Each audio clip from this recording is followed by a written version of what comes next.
Chapter 209, Pure-Blooded Ferocious Beast? Chapter 209, Pure-Blooded Ferocious Beast? In the following period of time, Zimo resumed his usual cultivation habits. He spent part of his days on raising his cultivation realm, but most of it was spent on weapon refinement studies. Come nighttime, Zimo would lock his cave abode and activate his formation to begin demonic cultivation and organs refinement. Because organs refinement would produce an endless stream of rich demonic chi, the formation was used to prevent outsiders from entering as well as to conceal the aura within the cave abode. In the morning of the next day, the demonic chi would be absorbed by Zimo entirely. For those past few days, Monkey, Spirit Tiger, and Little Crane took turns around the demon beast egg. After Monkey incubated it for 10 hours, it was Little Crane's turn. Every day, when it was late at night, they left a miserable 4 hours for the Spirit Tiger. The Spirit Tiger would hug the demon beast egg in front of its chest and even lick it from time to time. It blinked its eyes and sighed. At this rate, no matter who ends up as the leader, I'm definitely going to be at the bottom. The Spirit Tiger looked at the demon beast egg and thought to itself, hurry and come out. That way, I can have a lackey. If not, my days are going to be hell and that monkey and stupid bird is going to bully the shit out of me. 4 hours passed in the blink of an eye. The Spirit Tiger felt as though it had just wrapped its arms around the demon beast egg. Before it was even warm, Monkey came over and whisked it away to sit on it. Even though the Spirit Tiger felt indignant, it did not dare to resist and could only watch at the side pitifully. For some reason, Zimo felt that Monkey, the Spirit Tiger, and Little Crane were all very concerned about that demon beast egg, treating it with extreme care. Apart from the three of them, no one else was allowed to touch the egg. No one could be sure which was more effective, Zimo's bloodline or the three beasts taking turns to take care of it. A few days later, the demon beast egg truly had a reaction. Within, signs of life began to emanate. At first, it was extremely feeble. However, it became clearer and more intense as time passed. When it heard that Zimo had brought back a demon beast egg from a ruin, the mystical guardian beast, Senior Crane, came by a couple of times and was rather concerned about the incubation process of the egg as well. During this period of time, Zimo looked through many ancient books about demon beasts. He firmly memorized all sorts of information about various demon beasts, ancient remnant beasts, and even pure-blooded ferocious beasts. According to Senior Crane, if a pure-blooded ferocious beast was born, it would alarm the heavens and there would definitely be a universal phenomenon. The stronger the bloodline of the ferocious beast, the more intense and terrifying the accompanying universal phenomenon would be. It was said when a Baifeng is born, a shade of vermilion would paint the entire skies red. In fact, there might even be fire rains. When a responding dragon is born, clouds will fill the skies and cause rain to pour. This phenomenon will last for at least 7 days and nights, causing the nearby rivers and lakes to overflow and even form a powerful flood. The arrival of a Zhu Yin brings about chaos to the world and continuous flames of war. When some ferocious beasts are born, they might even bring about an apocalyptic catastrophe for countries and dynasties. Such examples have been rampant since the ancient era. If a remnant beast was born, even though there won't be any universal phenomenons, there would be accompanying brilliant colors to indicate their unique bloodline as proof that their future would be different from ordinary beasts. A month later, the signs of life from that demon beast egg became more intense, almost reaching a peak. This meant that the life within the demon beast egg could descend at any moment. Suddenly, Zimo felt a sense of nervousness. Monkey, Spirit Tiger, and Little Crane had been busy for the entire time, spending most of their attention on the demon beast egg. Zimo truly could not tell who the spirit beast would follow after it was hatched. One day, Monkey, who was squatting on the demon beast egg, suddenly jolted upright. Monkey's odd behavior attracted the gazes of Spirit Tiger and Little Crane. Zimo opened his eyes and looked over as well. On the ground not far away, the demon beast egg shook gently. A new life was struggling within, trying to enter this world. All of a sudden, A red-headed beauty appeared in the cave abode. This was the human form of Senior Crane. She had a solemn expression and looked at the demon beast egg keenly with pursed lips. Swash! Suzimo's vision blurred as yet another cultivator appeared in the cultivator. Possessing an immense aura and a reserved gaze, this was the sect master, Ling Yun. Even though sect master Ling Yun had never been here before, he was clearly paying attention to this matter. Before long, the 5 peak masters arrived. Right after, many grand elders of the sect arrived as well. There were elderly men with long white beards and old women with wooden staffs. Everyone looked at the demon beast egg on the ground with a hint of anticipation. Anyone who could become grand elders of the sect were all nascent soul-perfected lords. Suzimo was secretly shocked. This was quite a commotion. Other than an assault or major calamity of the sect, there was probably nothing that could gather so many people. These people were all the top cultivators of Ethereal Peak. The initially spacious cave abode became evidently crowded after these people arrived. Monkey, Spirit Demon, and Little Crane sat down in 3 directions, maintaining the same distance between them and the egg while protecting it in the middle. Suzimo was squeezed out of the crowd. If it was just the hatching of an ordinary demon beast, there wouldn't be this many people paying attention to it. However, all of them had heard that this demon beast egg was retrieved from a ruin. Furthermore, there were many obscure and complicated patterns etched on the shell. This was something worthy of everyone's attention. Yes, those patterns are indeed mysterious. Even with my experience, I can't tell what those patterns are. A nascent soul old man stared at the demon beast egg for a long time before saying slowly. An old woman frowned and said, "It seems to be some sort of a heritage. Seems like this demon beast has quite a powerful background. It's not simple." Someone else nodded in agreement. Right then, that initially shaking demon beast egg came to a sudden stop, drawing everyone's attention. The masses held their breaths. There was complete silence in the cave abode, such that one could hear a pin drop. Crack! There was a crisp sound. Everyone's eyes lit up. A faint crack had appeared on the demon beast egg. After a short pause, crack, crack, crack, a series of sounds came from the surface of the demon beast egg. In the blink of an eye, 3 more cracks appeared on the shell. The sounds became clearer as tiny cracks spread around the entire egg densely. All of a sudden, piak!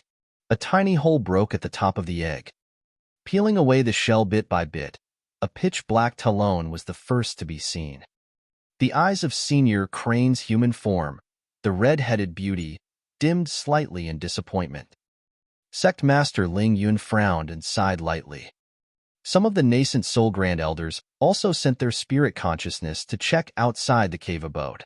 They retracted their spirit consciousness upon discovering that there was no abnormality.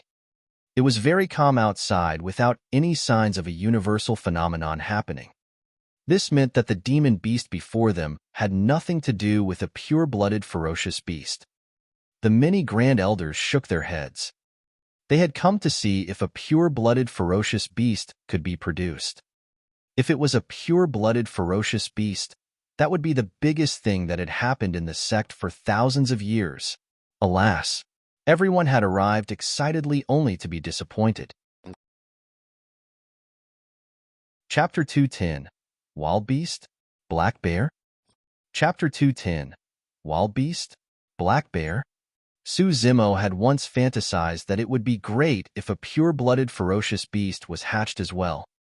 However, the moment this life was born, Suzimo felt a vague feeling in his bloodline. It was faint but extremely mysterious.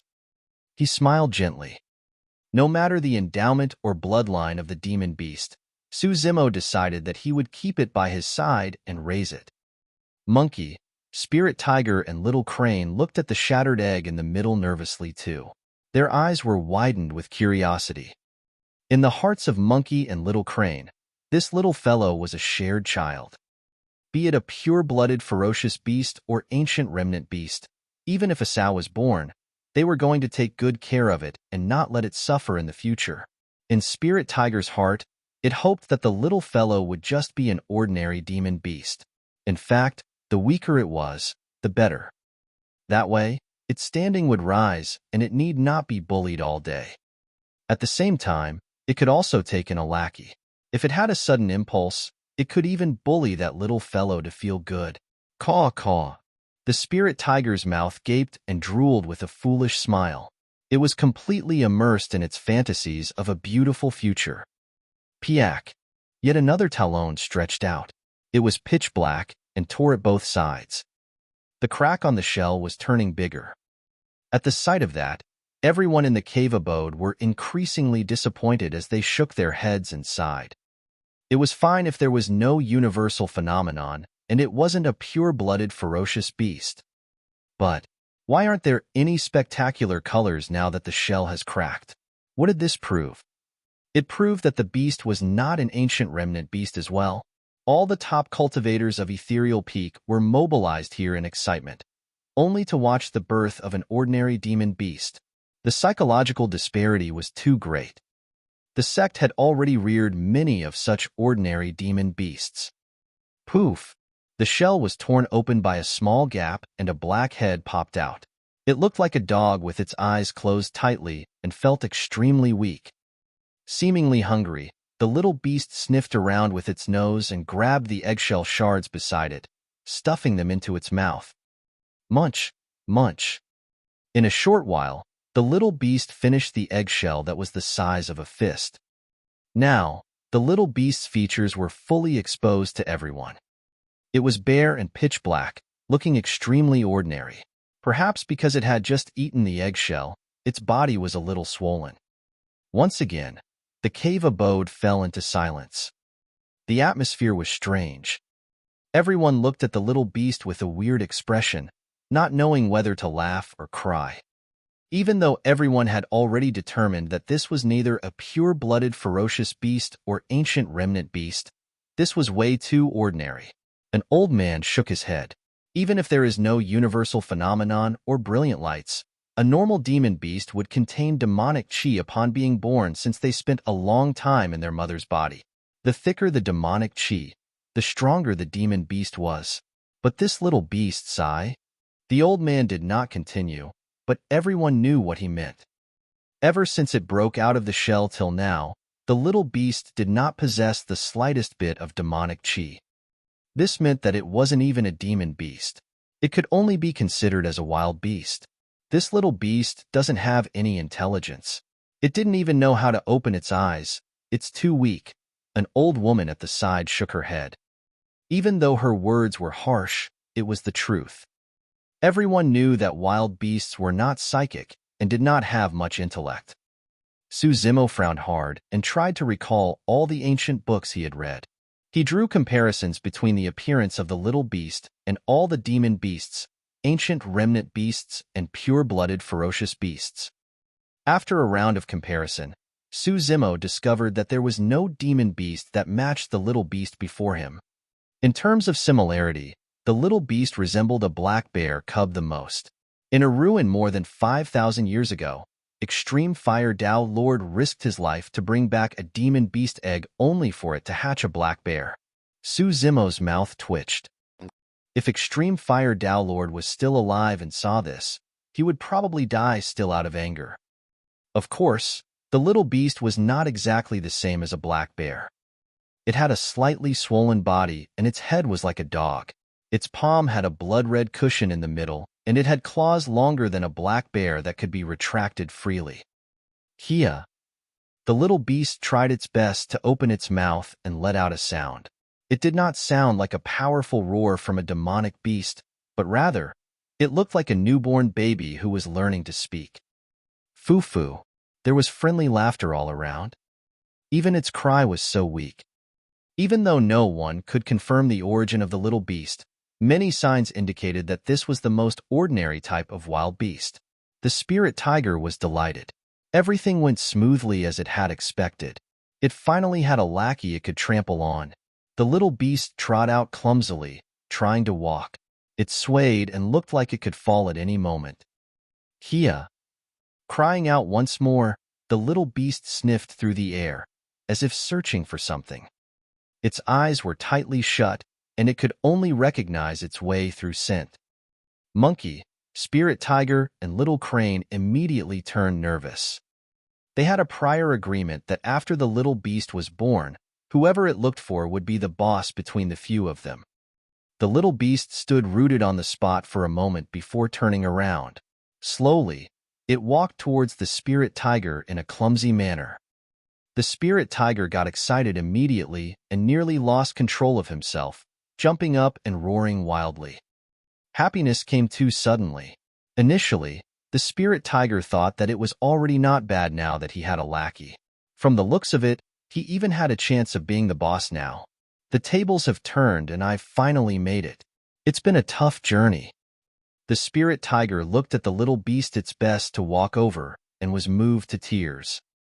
On the other side, Monkey and Little Crane were indignant, their faces full of displeasure.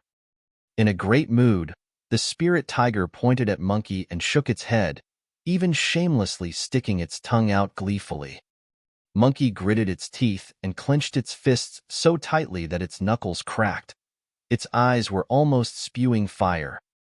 Upon seeing Monkey's state, the Spirit Tiger trembled in fear and hurriedly retracted his tongue. At that moment, the little beast had already arrived in front of the Spirit Tiger. The Spirit Tiger licked its face and leaned over, revealing a smile that he thought was the kindest. After a slight pause, the little beast wrapped around the Spirit Tiger's huge face and continued walking forth. The smile on the Spirit Tiger's face froze. This is fucking awkward. The Spirit Tiger wanted to cry and curse it internally. Damned black bear, you were lying?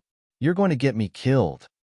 The Spirit Tiger turned around right away and looked at Monkey obsequiously, feeling a deep sense of remorse and regret for his provocations earlier. Monkey ignored the Spirit Tiger entirely and kept watching the little beast. Even though its eyes were shut and it had just learned how to walk, the little beast still maneuvered through the crowd and arrived in front of Suzimo after much difficulty. Chapter 211, Terrifying Little Beast. Chapter 211, Terrifying Little Beast. Little Beast raised its head and sniffed carefully again, as if making a confirmation. After a while, it climbed up Suzimo's body. Suzimo was in a lotus position and wasn't too tall. However, because Little Beast was too short, it tried to climb up from under Suzimo's shirt but failed after several attempts. Instead, it fell and rolled over, causing a series of laughter. Many Grand Elders started to take their leave. It was meaningless to stay here any further. Even though that black bear was extremely cute, it was but a mere wild beast, nothing unlike rabbits and dogs by the roadside. Suzimo did not care. No matter what, he was going to raise this little beast and make it a powerful existence. So what if it was a wild beast? He did not have a spirit root in the first place as well, but now, haven't he managed to become a cultivator as well? Nobody could decide how they were born. However, the paths they took and their achievements in the future would depend on their diligence and opportunities. Little Beast continued to roll over a few times, covering its body dirtily in dust. With its closed eyes, it rubbed itself against Suzimo's feet gently in sadness. Suzimo hardened his heart and remained silent. He did not help Little Beast, hoping for it to climb up on its own. Hiya! Hiya! Little Beast raised its head and opened its toothless mouth. With all its strength, it cried out in a childish voice pitifully. Suzimo's heart softened, and he could no longer hold on. He quickly reached out and lifted Little Beast. Perhaps because it was just born, Little Beast was not huge. At around half a foot long, it fit Suzimo's palm perfectly. Chuckling, Suzimo held Little Beast with his left hand and teased it playfully with his right. Zimo, this black bear's endowment is too poor. Don't sign a blood oath with it. The disheveled old man was worried and came over to remind him. Even though the power of a blood oath was strong, its power would weaken if one made too many blood oaths. It was hard to guarantee that the demon beasts would not betray and kill their owners in the future. Therefore, Most cultivators would only sign a blood oath with a single demon beast, 2 at most. In the eyes of the disheveled old man and everyone else, Su Zimo's life could be in danger if he continued signing blood oaths with demon beasts. Sect Master Ling Yun nodded in Su Zimo's direction as well. This little beast has yet to gain sentience. Just raise it casually and don't think too much about it. With that said, Ling Yun turned to leave. Su Zimo's head was lowered in silence. When the Five-Peak Masters saw that, they thought that he received a huge blow and was greatly disappointed. They could not help but sigh lightly and leave the place. At that moment, Su Zimo was looking at Little Beast sprawled on his lap with a strange gaze, seemingly in deep thought. Initially, Su Zimo thought that Little Beast was an ordinary wild beast as well. Perhaps it was truly a black bear's cub that had yet to gain sentience and was merely cute. However, an action by Little Beast earlier on changed Su Zimo's mind entirely. Little Beast was definitely not as simple as everyone thought it to be. Earlier on, Su Zimo teased Little Beast with his right hand. Immediately, Little Beast's expression changed. It seemed to have sensed something and stuck its nose out, sniffing Su Zimo's right hand carefully. Finally, Little Beast opened its mouth and licked Su Zimo's fingertips. Finally, it changed to a comfortable position before falling asleep. That action seemed like it was nothing. However, it caused a huge stir in Su Zimo's heart. His right hand could be considered as his strongest trump card, helping him escape from danger twice. No one in the entire cave abode knew about the secret behind his right hand. Even Senior Crane was clueless about it. However, Little Beast had just been born and was able to sense it without being able to open its eyes. It tried its best to come over and grab his right hand. This was definitely not a coincidence. Senior Crane had not left and was still in the cave abode. Su Zimo looked over and could not help but ask, "Senior, do you recognize this little beast?" Senior Crane walked over slowly, standing in front of Su Zimo, and looked at Little Beast carefully before shaking her head. "No, I don't recall ever seeing a demon beast as such. Could the ancient books have left it out?" Su Zimo asked again. "It's possible," Senior Crane said in a low voice. "After all, it's been a long time since the Primordial era till now. Coupled with the many demon beasts that have gone extinct, there's a chance it could be left out." Pausing for a moment, Senior Crane continued, "However, it's true that there's no universal phenomenon, spectacular colors or demonic chi when this beast was born. Perhaps it might be just an ordinary black bear." As she said that, Senior Crane bent over and reached out, wanting to touch Little Beast. All of a sudden, Little Beast that was initially sleeping woke up. Even though its eyes were still closed, it was clearly a little nervous. As though it sensed that a foreign aura was approaching, Little Beast stuck its head out and sniffed. The claws that were initially retracted peeked out gradually, revealing a cold and dark glint. Such keen senses. Su Zimo's eyes lit up. Little Beast was born less than an hour ago and could not even open its eyes. However, in its slumber, it could still sense an unfamiliar aura and jolt awake. With such a reaction, it was proof that Little Beast was extraordinary. Su Zimo was a little happy. "Phew!" Senior Crane froze for a moment before chuckling. "This little fellow is quite sharp." With that said, Senior Crane extended her finger and tapped Little Beast's forehead dotingly. Instantly, Little Beast retreated hurriedly. However, it was too slow and did not have a good balance of its body yet. As though realizing that it could not dodge it, Little Beast stretched out its claws hastily and scratched Senior Crane's palm in a frantic motion. When he saw that, Su Zimo smiled. This little beast was quite interesting. To think that it knew how to counterattack. Su Zimo was about to speak when he realized that there was something strange about Senior Crane's gaze. She stood where she was, frozen and motionless. "Senior, what's wrong?" Su Zimo frowned and asked automatically. "Wrong?" After a moment, Senior Crane snapped out of her stupor as though she was gravely shocked. Somewhat out of sorts, she mumbled repeatedly, "Wrong. We were all wrong." What do you mean? Suzimo was puzzled. Senior Crane looked at Little Beast, who was hiding in Suzimo's embrace, with a lit-up gaze. In fact, there was even a hint of fear as she asked uncertainly, "That little fellow just scratched me?" "That's right," Suzimo nodded, not understanding what Senior Crane meant. She took a deep breath of air and said slowly, "It hurt me." Suzimo was frozen on the spot, feeling a chill run down his spine. Senior Crane's cultivation was no weaker than a nascent soul-perfected lord. Furthermore, being a demon, Senior Crane's body was extremely powerful to begin with. Even if Little Beast was a pure-blooded ferocious beast, its claws wouldn't pose any threat. It would merely scratch Senior Crane like an itch. But Senior Crane had actually felt pain. The most terrifying thing was that Little Beast was born for less than an hour. If that scratch had landed on Suzimo's body earlier on, it would have carved a few holes in his body. Chapter 212, Night Spirit. Chapter 212, Night Spirit. Even though they did not know the origin of Little Beast, it was not hard to imagine how terrifying it would be after it grew up. The background of this little beast is probably far from simple. Take good care of it, and it'll definitely be of great help to you in the future. Senior Crane said and looked at Little Beast carefully, her eyes filled with puzzlement. What was going on here?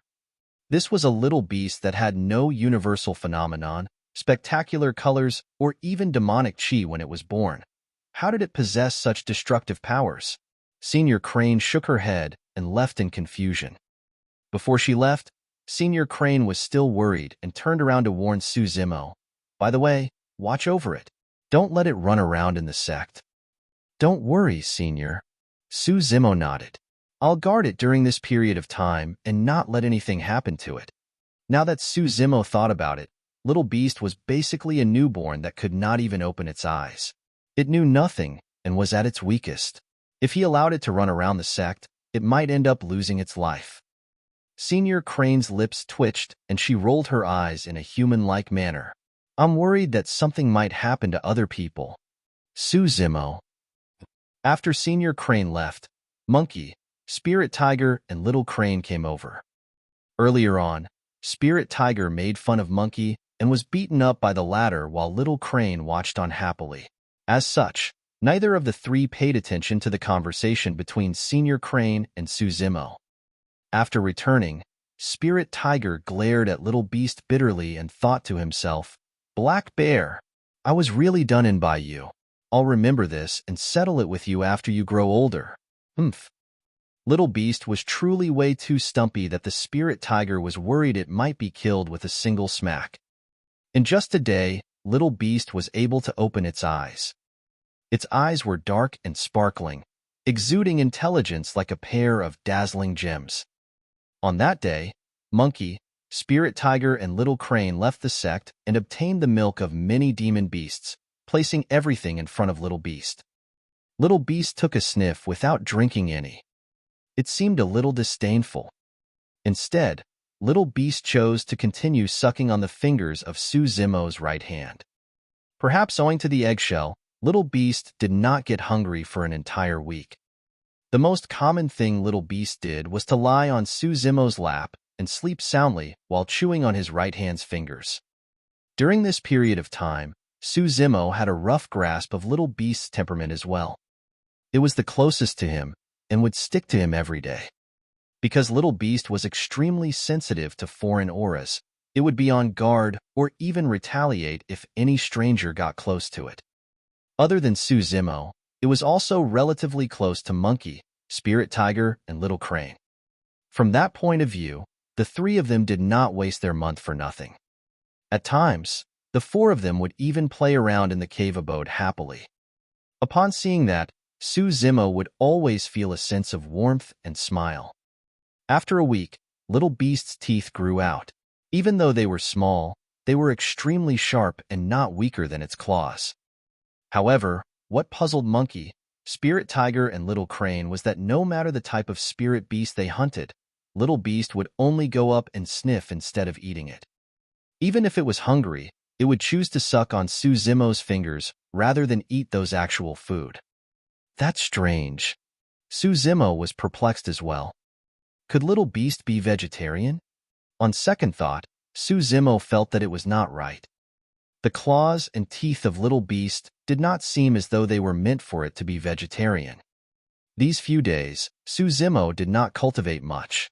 Instead, he specially refined a few cauldrons of elixirs and selected the supreme grade and perfect ones for Little Beast. Yet, Monkey, Spirit Tiger, and Little Crane were the ones fighting for it, while Little Beast refused everything. That's strange. Suzimo tapped on Little Beast's head and chided lightly, "Why are you not eating everything, Kia." Little Beast had yet to master demon language and could only cry out in Kias. Blinking its diamond black eyes, it looked aggrieved. This day, Monkey and Little Crane went out to hunt. Suzimo sat on his stone bed and held spirit stones in both hands, seemingly in cultivation, and could not be distracted. The opportunity is here. The Spirit Tiger had been cultivating the Void Thunder Manual during this period of time and felt that it had gotten stronger. It was now a Foundation Establishment Spirit Demon. Rubbing its paws together, the Spirit Tiger was prepared to take this opportunity to teach Little Beast a good lesson. It wanted to impose the image of a mighty, ferocious, and unstoppable being in Little Beast's heart. "Black Bear, stop sleeping. Wake up." The Spirit Tiger sneaked in front of Little Beast and growled softly, slapping Little Beast's head with a backhand. Initially asleep, Little Beast's body quivered and it stuck out its claws, blocking instinctively. Flashes of blood appeared. A few bloody holes appeared on the Spirit Tiger's paws. The Spirit Tiger was dumbfounded. Little Beast was completely awake as well. "Ow!" Howling in pain with a pale face, the Spirit Tiger glared at Little Beast and gritted its teeth, snarling, "Black Bear, you're not trustworthy at all. Even when you're asleep, you're so nervous. You've screwed me to death." Little Beast leaned over in embarrassment and stuck its tongue out to lick the Spirit Tiger's paw as a form of comfort. "It's completely different from what I imagined. Even after this Black Bear is born, I'm still the weakest." The Spirit Tiger's face was covered in tears as sadness welled up in him. Right then, Monkey strode into the cave abode covered in blood. It was carrying a leopard on its shoulders, huge like a small mountain and covered in green fur. Emerald Cloud Leopard. Suzimo recognized the leopard at first glance. It was an ancient remnant beast that was extremely strong. The Emerald Cloud Leopard's head was smashed in and it was filled with injuries all over, clearly already dead. Monkey had many wounds on its body as well. It was a devastating battle. The moment the Emerald Cloud Leopard's corpse was placed down, Little Beast suddenly jumped off Suzimo and ran over to the corpse to sniff. Shing! Little Beast stretched its claws and cut through the skin and flesh of the Emerald Cloud Leopard easily. It opened its mouth and chomped down on a piece of meat, swallowing it. Suzimo narrowed his gaze at the sight of that. He had been observing Little Beast during this period of time. In the past 10 days, Little Beast's body grew a little more. It was no longer bloated nor similar to a black bear. Little Beast's head resembled that of a dog's while its figure resembled a tiger's. Pitch black, it had no fur and upon retracting its claws, it could walk without a single sound. Suzimo examined Little Beast's claws and teeth carefully. Be it in terms of structure or sharpness, it was something he had never seen before. Furthermore, Little Beast had displayed signs of its terrifying combat talent while it was playing in the past couple of days. That combat talent seemed to be an instinct. Extremely sharp claws and teeth, keen sense of smell, robust strength, explosive power, terrifying combat talent. A demon beast as such was practically born to kill. In front of Suzimo, Monkey, Spirit Tiger, and Little Crane, Little Beast was extremely docile and adorable. However, late in the night, it would stand up quietly and patrol the cave abode, surveying with an icy stare. Occasionally, Little Beast would stand outside the cave abode and look up at the full moon, emitting an inexplicable aura that was vicissitude and mysterious. It was like a god walking through the mortal realms at night. "How about We call you Night Spirit from now on? Su Zimo mumbled. Chapter 213, Three Great Legacy Disciples. Chapter 213, Three Great Legacy Disciples. For the next half a month, Su Zimo discovered that Night Spirit, the mysterious little beast, was extremely picky with its food. It did not touch the flesh of ordinary demon beasts at all. When it came to ancient remnant beasts, Night Spirit would choose to eat some. It did not seem like it enjoyed them either, eating very little. Su Zimo did not give much thought to it, merely assuming that they had not found the right food. After all, most demon beasts would not eat every other demon beasts as well. They had their own preference too. Su Zimo planned to wait till Night Spirit was older before taking it out so that it could hunt on its own to see the type of demon beasts it preferred. As time went by, Night Spirit's body began to turn rougher as though something was growing out. A month later, the disheveled old man came for a sudden visit. "Zimo, I've got good news," he said with a smile the moment he entered. "Prepare yourself. 3 days later, when Xian and some of the elders are going to take you somewhere." "Huh? Where?" Su Zimo asked. 50 kilometers away from the sect exists Dongling Valley, a place with a unique terrain that is a natural spirit gathering spot. All the surrounding spirit chi in the area are gathered in the valley and injected into a spirit pool. The disheveled old man continued, "Every 10 years, when the spirit pool is filled, it will open once for the perfected foundation establishment cultivators of the sect to cultivate within. A single year of cultivation within is equivalent to 5 years outside." Su Zimo nodded. In that case, Dongling Valley was truly a blessed place. However, a doubt rose in Su Zimo's heart as he said, "Master, I'm not at perfected foundation establishment." The disheveled old man chuckled. This was initially none of your business indeed. However, Elder Chen made a suggestion to allow some of the inner sect disciples with immense talent and potential to cultivate within the spirit pool as well. In the main hall of Ethereal Palace, Elder Chen even mentioned your name specifically. "Oh." Su Zimo was slightly surprised. He had only joined the inner sect for a short period of time and was mostly in seclusion. As such, he truly did not know who this Elder Chen was. The disheveled old man continued, "Zimo, when you see Elder Chen 3 days later, make sure to thank him properly." Su Zimo nodded. After returning to the sect, Su Zimo's schedule had been very packed. Apart from researching weapon refinement techniques, he had to work on the candlelight sword formation while raising his immortality and demonic cultivation alongside taking care of Night Spirit. It was rare for him to have such an opportunity. Su Zimo could make use of this to put everything aside and focus on his cultivation so that he could make an early breakthrough. In the blink of an eye, 3 days had passed. Su Zimo naturally could not take Monkey, Spirit Tiger, and Little Crane along with him for this trip. Moreover, Dongling Valley was a place for immortality cultivators, and it was useless even if Monkey and the others joined him. However, when it heard that Su Zimo was going to leave, Night Spirit Hia-ed nonstop and insisted on tagging along no matter what. After hesitating for a long time, Su Zimo's heart softened, and he finally agreed to it. For the past month, under Su Zimo's strict orders, Night Spirit had not taken a single step out of the cave abode. It's probably time for it to take a look at the world outside. At that thought, Su Zimo stuffed Night Spirit inside his robes and instructed for it to not come out before leaving the cave abode. The gathering spot was the front peak of the sect. Upon arriving, Su Zimo caught sight of 2 familiar faces. Little Fatty and Long Ro. "Bro here." Little Fatty waved to him. Long Ro nodded slightly and greeted, "Junior brother Su." Given Long Ro's character, the fact that she would take the initiative to greet someone was already unprecedented. It had been a while since they last met, and both Little Fatty and Long Ro were at late-stage foundation establishment. Of course, that did not mean that Su Zimo's cultivation speed was not fast enough. It was the opposite. Su Zimo's cultivation speed was already extremely fast. Despite spending a good half of his efforts on elixir and weapon refinement, formations, and demonic cultivation, his immortality cultivation realm did not fall behind. Beside Little Fatty and Long Row stood 30-odd inner sect disciples.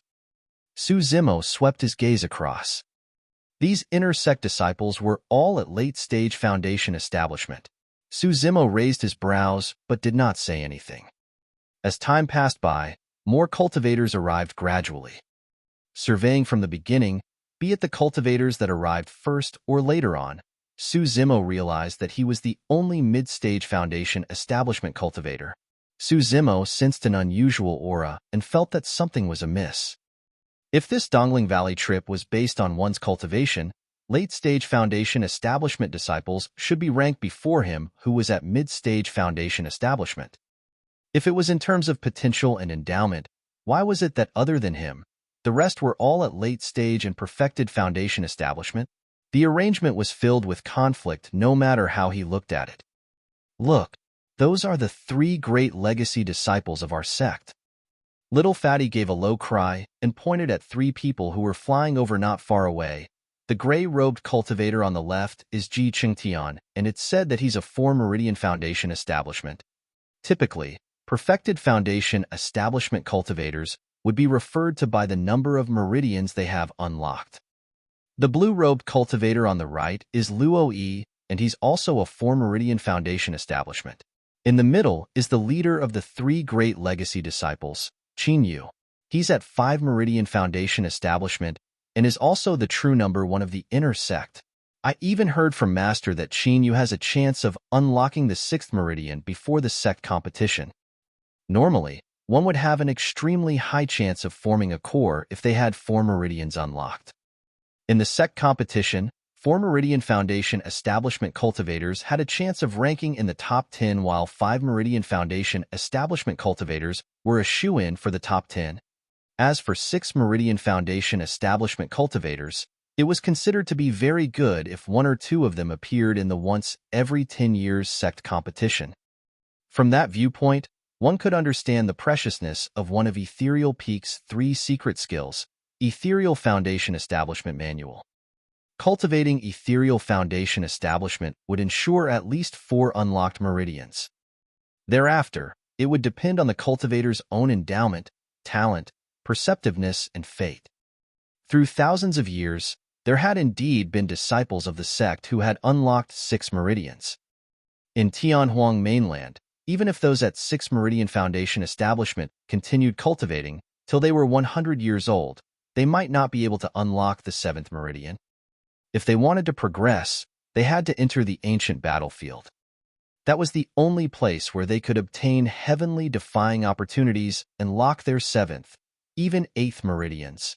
The reason why cultivators wanted to unlock as many meridians as possible wasn't only because of the increase in strength, it was preparation for core formation. The quality of a golden core formed from 4 meridians was naturally incomparable to the quality of one formed from 5 meridians. The quality of a golden core of 5 meridians was incomparable to a golden core of 6 meridians. It was said that once the quality of a golden core reaches a certain level, the spirit energy in their bodies would achieve a harmony with the heavens and earth, and a phenomenon that would shock the world would be born. That was the famous golden core phenomenon of the cultivation world. Chapter 2:14, Change of Weather. Chapter 2:14, Change of Weather. Throughout history, there had been countless cultivators who had formed a core. However, none of them achieved a golden core phenomenon. As everyone had different learnings and experiences, their understanding of core formation as well as number of meridians unlocked were different as well. The many different factors would form various golden core phenomenons. The power formed by the golden core phenomenons were different as well. Some phenomenons were so mighty that they could shake the world and form tsunamis upon release. However, some other phenomenons were relatively weaker. As the saying goes, a phenomenon is bound to occur when 8 meridians are unlocked. However, unlocking 8 meridians was as difficult as ascending the skies itself. Thousands of years ago, including the founder master of Ethereal Peak, there had only been a single person who had unlocked all 8 meridians. That was none other than the owner of the mystic gold silk armor, the terrifying expert who left the Void Thunder manual behind. Come, let's go greet them. It's not easy to see these three senior brothers. Little Fatty brought Su Zimo over and cupped his fists, smiling. Greetings, senior brothers. Qin Yu and the other two swept their gazes past Little Fatty swiftly. Pausing at Su Zimo for a brief moment, they turned to the side with a cold expression. Little Fatty laughed embarrassedly. When he saw how the trio reacted, Su Zimo dispelled the thought of greeting them as well. Some of the other perfected, 1 and 2 Meridian Foundation establishment cultivators looked at Su Zimo and the others with unfriendly gazes as well. Heh, you can't blame them. Little Fatty explained. The spirit energy in the spirit pool is limited. An additional person means that the cultivation speed of the others will drop as well. We were initially not meant to be part of this Dongling Valley trip. Now, it's as good as us stealing their cultivation resources. Suddenly, Su Zimo was enlightened. Long Ro shook her head. The spirit pool belongs to the sect and it's not theirs. Furthermore, we're also disciples of the sect. Even though that's the case, that might not be what they think, Little Fatty said with a bitter smile. Before long, a purple-robed and haughty-looking man arrived on his flying sword with a number of sect disciples accompanying him. Feng Haoyu. It had to be said that Feng Haoyu's cultivation speed was fast indeed. He had already reached perfected foundation establishment by now. Feng Haoyu looked around and actually walked over when he caught sight of Su Zimo. Long time no see, junior brother Su. He arrived before Su Zimo and said with a fake smile.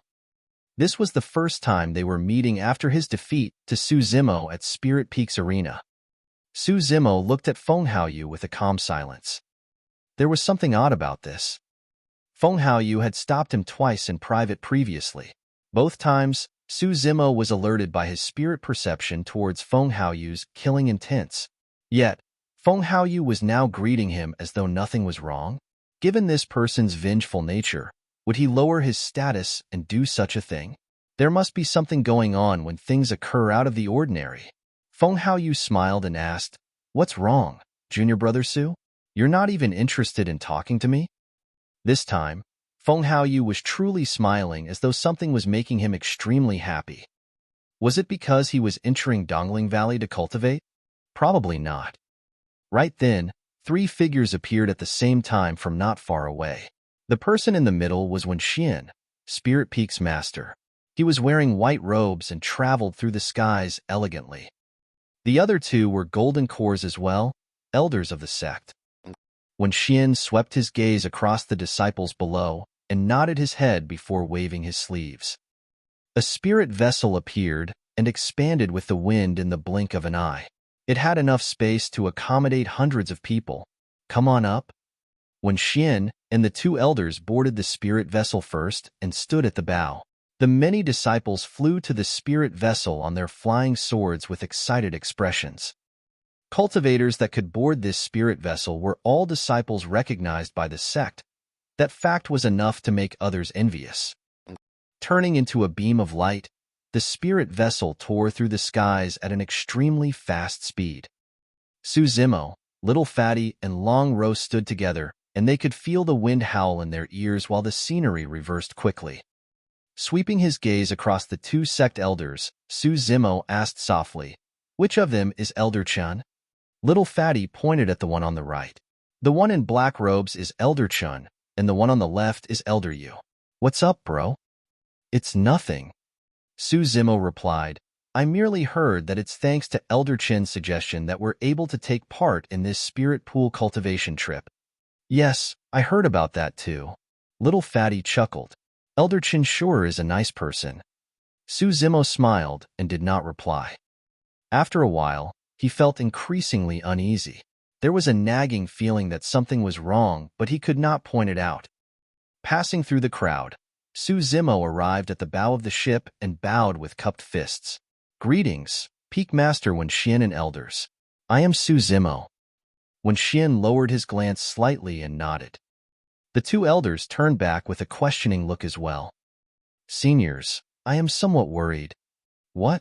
Wenxian's tone was cold, and he was indifferent. Due to his relationship with Feng Haoyu, Wen Xian had always had a prejudice against Su Zimo. Su Zimo continued, almost all the core disciples of Foundation Establishment Realm from our sect are present for this Dongling Valley trip. If anything happens, it'll be a significant blow to our sect. We'll definitely not be able to compete for the rankings at the sect competition 3 years later. As he spoke, Su Zimo kept an eye out for the three of their expressions. When he heard that, Elder Yu could not help but laugh. Go on back. You don't have to worry about this. When Xian replied coldly, do you know what it means for anyone to kill the Foundation Establishment core disciples of our sect? Which sect would have the guts to commit an act as such within the Great Zhou dynasty's territory? Elder Yu chuckled too. Even though the spirit pool of Dongling Valley only opens up once in 10 years, how could any outsiders know of the exact date? Even though Elder Chan remained silent, there were no changes in his emotions, and he was still expressionless. Unable to have any red, Su Zimo frowned and returned to where he was. 6 hours later, a valley ahead could be faintly seen. We're here.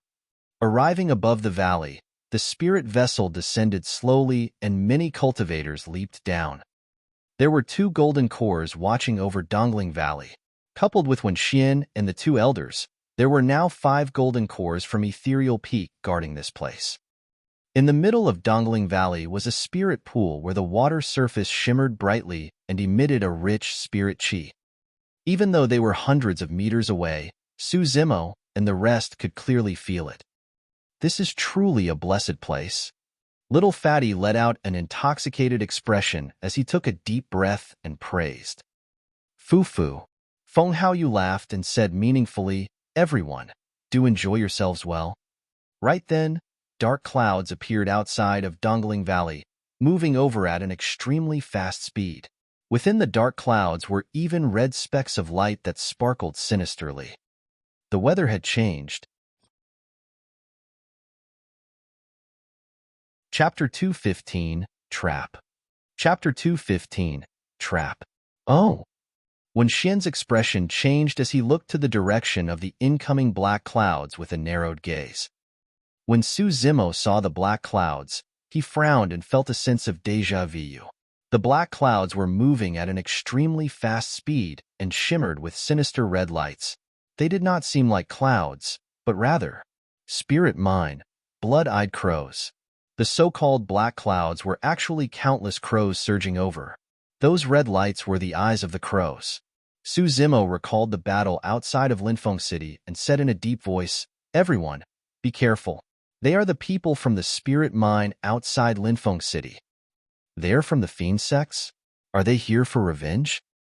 When Xian narrowed his eyes and killing intent exuded from him. To everyone from Ethereal Peak, the tragedy that happened at Linfeng City was committed by the fiend sections.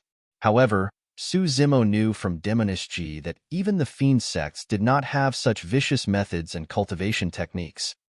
On that point, he believed in Demonist Ji. Even though she appeared to be frivolous in her actions, she knew her limits and bore with her the pride of the fiend sections. If it was something done by those of the fiend sects, she would not deny it. Su Zimo looked at Little Fatty and Long Ro, saying in a low voice, if the situation isn't right later, quickly escape. What? Little Fatty was shocked. Long Ro frowned slightly as well.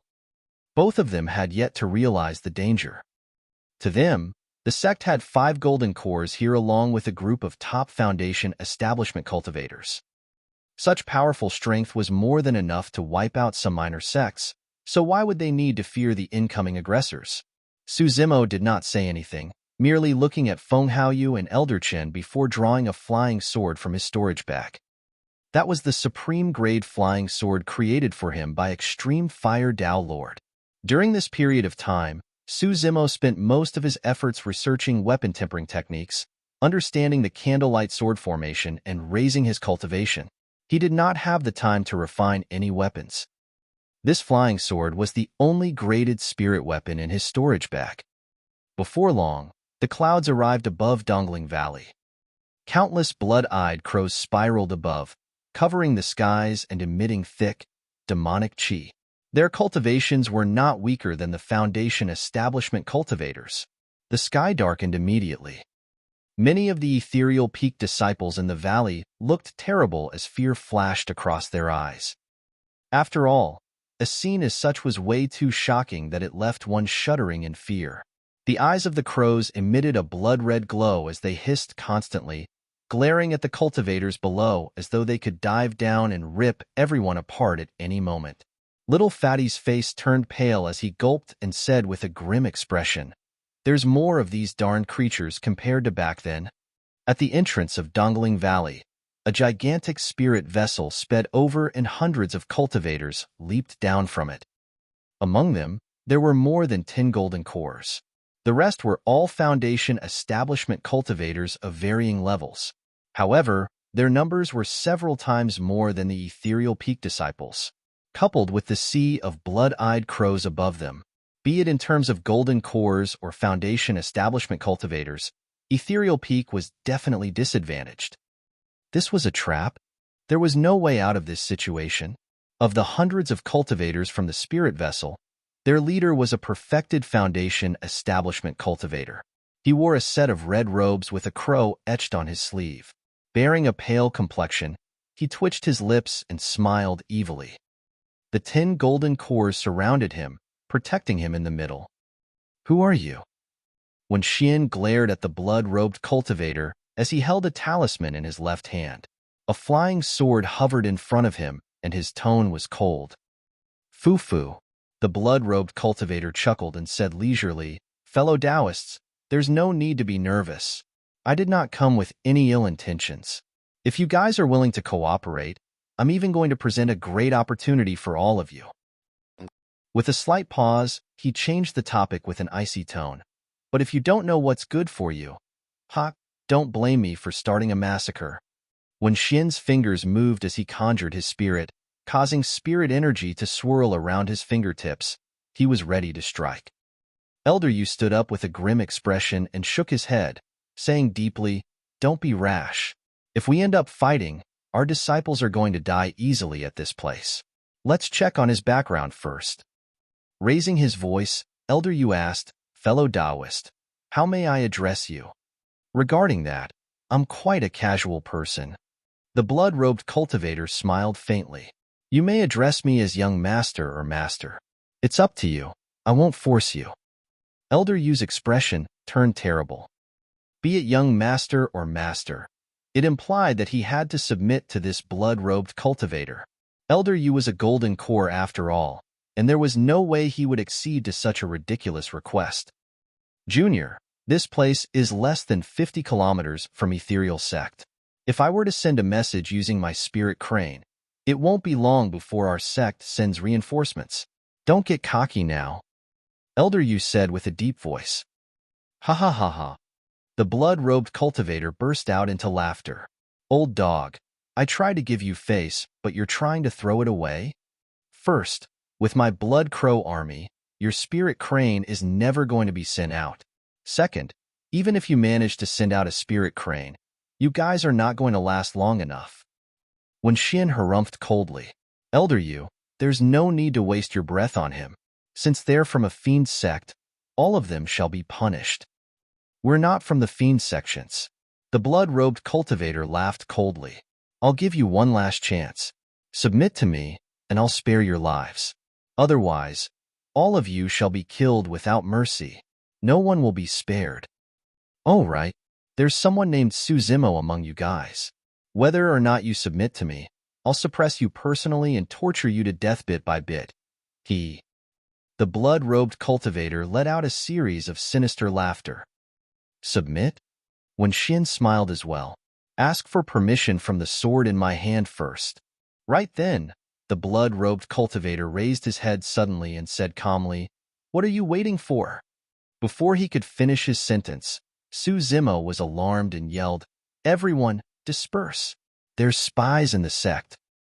When Xian was the first to react and crushed the protection talisman in his left hand immediately. A barrier of light instantly rose and enveloped him. Clang! There was a crisp sound. Sparks flew everywhere. A flying sword struck Wen Xian's protective barrier, causing it to tremble and nearly collapse. It was clear how strong that attack was. It was a mere centimeter gap. If Wen Xian had been slightly slower, he would have been a dead man. In fact, the reason why Wen Xian was the first to react was because of Su Zimo's question earlier on the spirit vessel. At that time, Wen Xian wasn't bothered about it. However, when he saw the arrival of such powerful forces along with a trap as such laid out, Wen Xian vaguely realized that there might be spies in the sect and became wary. Otherwise, there was no way their trip to Dongling Valley today could be leaked out. Of course, the conjecture was a little vague, and Wen Xian did not have time to verify it. Right at the moment when the blood-robed cultivator said that sentence along with Su Zimo's yell, Wen Xian crushed his protection talisman without a second thought. When he sensed the terrifying attack behind him, Wen Xian understood that he had just walked by the gates of hell and could not help but break out in cold sweat. Chapter 216, Situation. Chapter 216, Situation. Elder Chen, you? A sect elder at the side looked at Elder Chen, who had just struck at Wen Xian with widened eyes. He asked in confusion before realizing what was going on. However, the moment he said that, his expression changed and finally understood what had happened. Someone had betrayed the sect. That person was Elder Chen before him, who was hidden in their midst. A gust of cold air rushed up from his back as that elder retreated instinctively. Placing his palm on his storage bag, he withdrew a protection talisman. However, Elder Chen was even faster. The moment his attack failed to kill Wen Xian, Elder Chen swapped away his flying sword immediately and conjured a seal with his left hand, producing a resplendent glow. Swash! A spirit art and flying sword descended at the same time.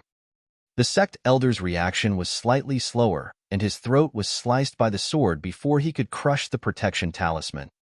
There were flashes of blood. A golden core fell from midair, life dissipating from his body as his eyes were filled with indignance and frustration. Traitor! Wen Xian hollered as his sleeves swayed in rage. A tremendous amount of spirit energy was almost materialized, surging over like a tidal wave with a terrifying momentum.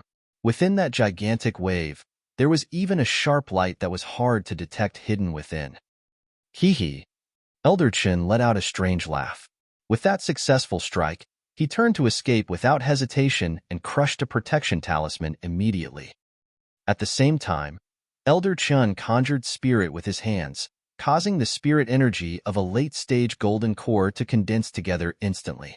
Waving his hands, a glow burst forth and mist rose. Bang! Boom! Boom! The glowing mist clashed with the surging wave, creating a deafening bang. Wen Xian's spirit energy wave was clearly superior to Elder Chen's glow. Poof! There was a crisp sound as though something was broken. Elder Chen's expression changed drastically as he exclaimed. A bloody wound had already appeared on his arm. Unknowingly, the protective barrier around him was penetrated by a superior-grade flying sword that was shimmering with spirit light.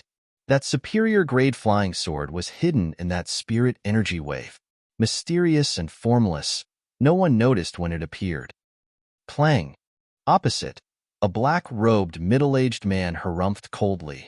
He took a half-step forward and tapped his finger lightly, causing a flying sword to speed out. Hovering in midair, for brilliant rays of light burst forth from the sword. 4 spirit patterns, a supreme-grade flying sword. Colliding against Wen Xian's superior-grade flying sword, the supreme-grade flying sword shone with spirit light. It was hard to tell who was superior. Elder Chen seized the chance to escape. The entire process seemed very slow upon narration, but in fact, it occurred in the split of a moment. Wen Xian narrowed his gaze and beckoned gently, sending his superior-grade flying sword back to him. The black-robed golden core's cultivation was similar to his. They were both at perfected golden core. Furthermore, Wen Xian felt a sense of pressure from that person. Of the 10-odd golden cores on the other end, the 2 black-robed cultivators standing beside the blood-robed cultivator were the strongest. Both of their eyes were filled with a faint green light that looked extremely sinister. One of them was the golden core who had just attacked. The other person emitted a thick, demonic chi. From that aura, he should be a spirit demon at Golden Core realm. Once demons cultivate their inner cores, their skin, flesh, tendons, bones, marrow, organs, facial features, and five senses will undergo another transformation. This transformation would rejuvenate the demons and allow them to take on human form, speaking in human tongue. Those two were the blood slaves of Blood Crow Palace's Lord sent to protect the young master, Yu Fei and Pong Fei. Barely escaping, Elder Chen arrived beside the blood-robed cultivator.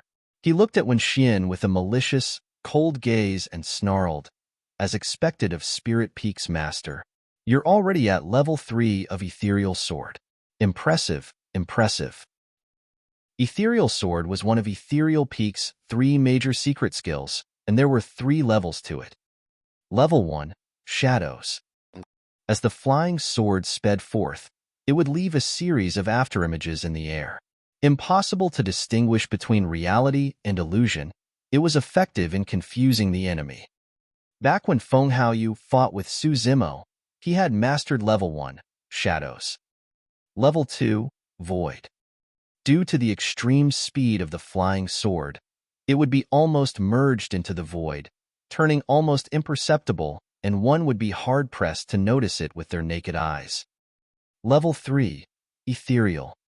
At this point, it wasn't just the flying sword's speed that would have reached its peak, turning void and impossible to detect. By now, the cultivator would have reached a level of sword manipulation mastery such that they could control it as their minds willed with extreme proficiency. Extremely fast with a void sword that was unpredictable, the attack would be ethereal. Level 3 was the most difficult to cultivate. In Ethereal Peak, only Golden Cores who had mastered Level 3 of Ethereal Sword were qualified to be Spirit Peak's master. Furthermore, almost every generation of Spirit Peak's masters were the strongest of the Golden Cores in Ethereal Peak. Even though he was guarded by the Protection Talisman, Elder Chen was injured by Wen Xian's sword as well. If Peng Fei had not blocked the second strike, Elder Chen would have died on the spot. Changing the topic, Elder Chen sneered, "However, all of you will have to die here today. No one will be able to leave." "You can try." Wen Xian was not afraid, standing in the air in front of the many Ethereal Peak disciples. Right then, Wen Xian, Elder Yu, and another sect elder were the only Golden Cores on the side of Ethereal Peak. On the opposing end, including Elder Chen, there were 11 Golden Cores. Suddenly, another situation occurred. Feng Haoyu, who was in the crowd, suddenly attacked. 3 spirit patterns coruscated on his sword. It was a superior-grade flying sword. It streaked through the crowd, causing blood to spill. One of the 3 great legacy disciples, Luo Yi, who was standing not far away from Feng Haoyu, did not react in time. Astonishment filled his eyes as his head was lopped up. Until the moment of his death, he still hadn't realized what had happened. That attack was a reaping of lives. Disciple after another collapsed in a pool of blood, unable to rest in peace. The many Ethereal Peak disciples were not prepared in the slightest bit. Even though Su Zimo had warned loudly earlier on, Elder Chen's betrayal still caused a sect elder to die. When Wen Xian took action, the intense clash between 2 Golden Cores drew everyone's attention to it. Su Zimo felt his scalp tingle as he watched on with gritted teeth. A murderous killing intent rose in his heart, and his eyes were filled with boundless coldness, causing an extremely terrifying aura to exude from his body.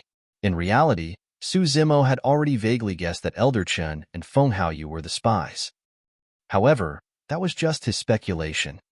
Furthermore, Su Zimo did not know whether there were other traitors beside those 2. That was why Su Zimo reminded everyone to disperse, because there were spies in the sect. He never expected that his reminder would still fail to save his fellow sect mates who had died. Those that died were the ones standing closest to Feng Haoyu. In other words, they were the followers of Feng Haoyu's group. Right now, Feng Haoyu was slashing them down mercilessly without hesitation. His eyes were filled with nothing but coldness and cruelty. That initially handsome face of Feng Haoyu was now extremely hideous and menacing. Among them, the one who suffered the greatest blow was Spirit Peak's master, Wen Xian. Feng Haoyu was someone that he had deemed as his personal disciple and imparted his entire life's learnings to. Even that superior-grade flying sword in Feng Haoyu's hands was a gift from Wen Xian.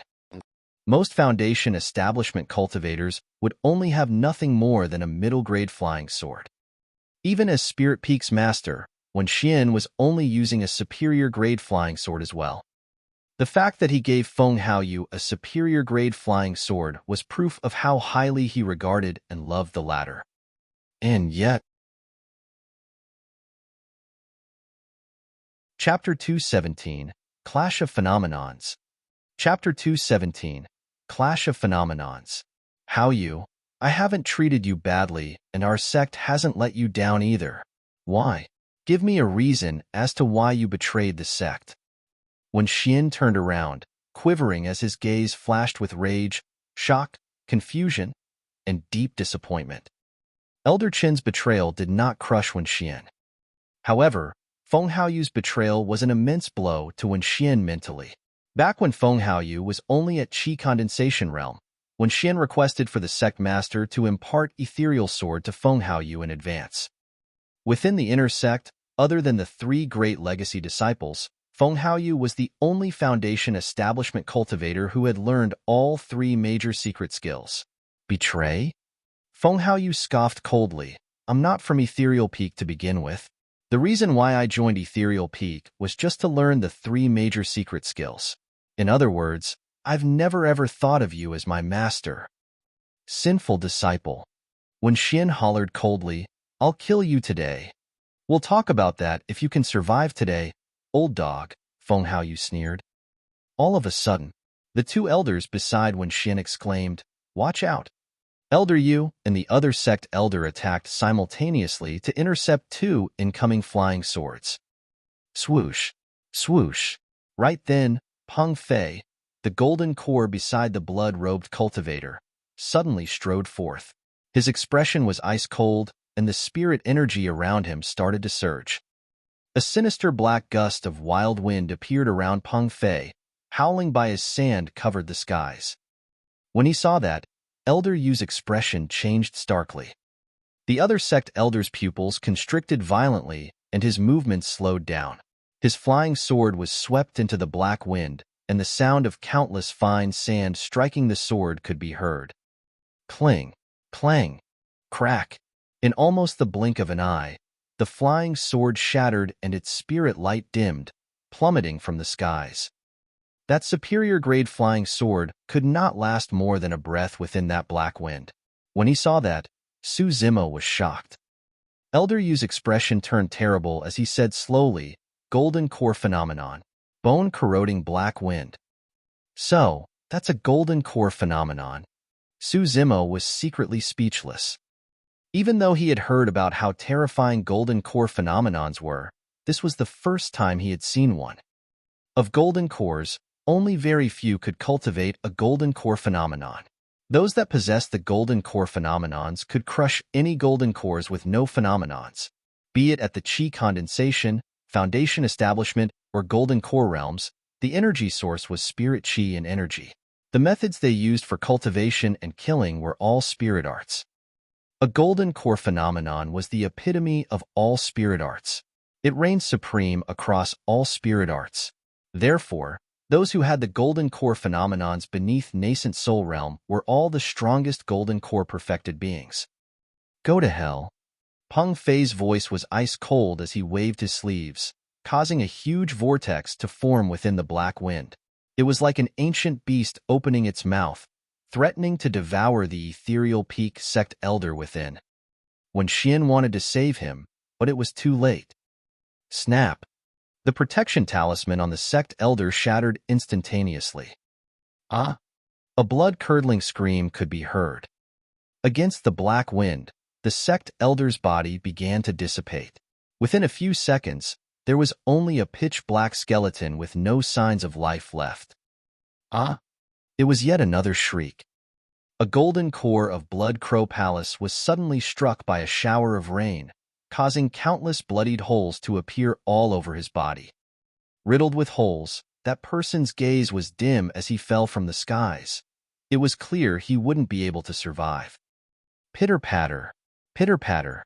It was only then that everyone heard the sound of rain falling. It got heavier, clearer, and evidently more hurried. Where did the rain come from? Everyone turned towards the sound. Around Wenxian, it was suddenly raining cats and dogs with a heavy downpour.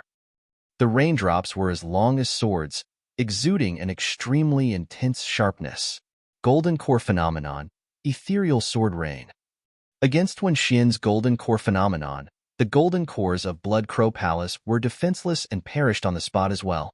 The reason why Wenxian could maintain his cool despite 10 golden cores on the other end alongside Elder Chen's betrayal was because he was at perfected golden core and had even cultivated a golden core phenomenon. Even if there were 10 golden cores on the other end, Wenxian was confident that he could kill all of them later on. That was the power of a golden core phenomenon. The moment Peng Fei displayed his golden core phenomenon, Wenxian realized that the situation wasn't right. To be precise, it was extremely serious and was a matter of life and death. The golden core spirit demon, Yu Fei, was calm and cold as he protected the blood-robed youth to descend to the ground.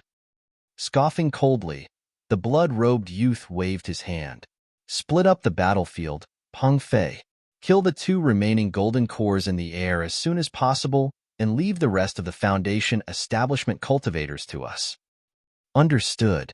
Peng Fei, who was in midair, nodded. On the ground, hundreds of Foundation establishment cultivators from Blood Crow Palace wrapped around Yu Fei and the blood-robed youth, charging towards the many ethereal peak disciples. Do not fight. Quickly break out of the encirclement and inform the sect. When he saw that, Wenxian bellowed and gave the order decisively. Right now, he and Elder Yu were barely able to fend for themselves. They could not get out and provide support. What the blood-robed youth meant by splitting up the battlefield was for Peng Fei and the other golden cores to hold and kill Wenxian and Elder Yu in midair.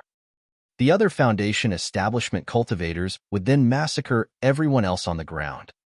That way, be it in terms of the fight between the golden cores or Foundation establishment cultivators, Blood Crow Palace would have complete advantage over the situations. Break out of the encirclement. The blood-robed youth reared his head and roared into laughter. Stop dreaming. I had no intention of letting you guys leave this place alive today. None of you shall escape. Bang, bang, bang. At that moment, Peng Fei's bone-corroding black wind collided against Wenxian's ethereal sword rain and created a deafening bang. The 2 completely different phenomena powers clashed in midair, causing a terrifying sight. Both their golden core phenomenons were similar in strength, and it was difficult to tell who would take the immediate lead. Apart from Peng Fei, Blood Crow Palace had 9 other golden cores. However, there was only Elder Yu beside Wenxian. Kill! Elder Chen hollered and took the initiative, attacking without mercy. Gritting his teeth, Elder Yu defended with all his might. However, he fell into a disadvantage almost immediately and was in a dire situation. Bombarded by dangers, Elder Yu could die at any moment. When he saw that, Wenxian let out a long roar and frantically channeled his golden core, sending spirit energy endlessly into his phenomenon recklessly.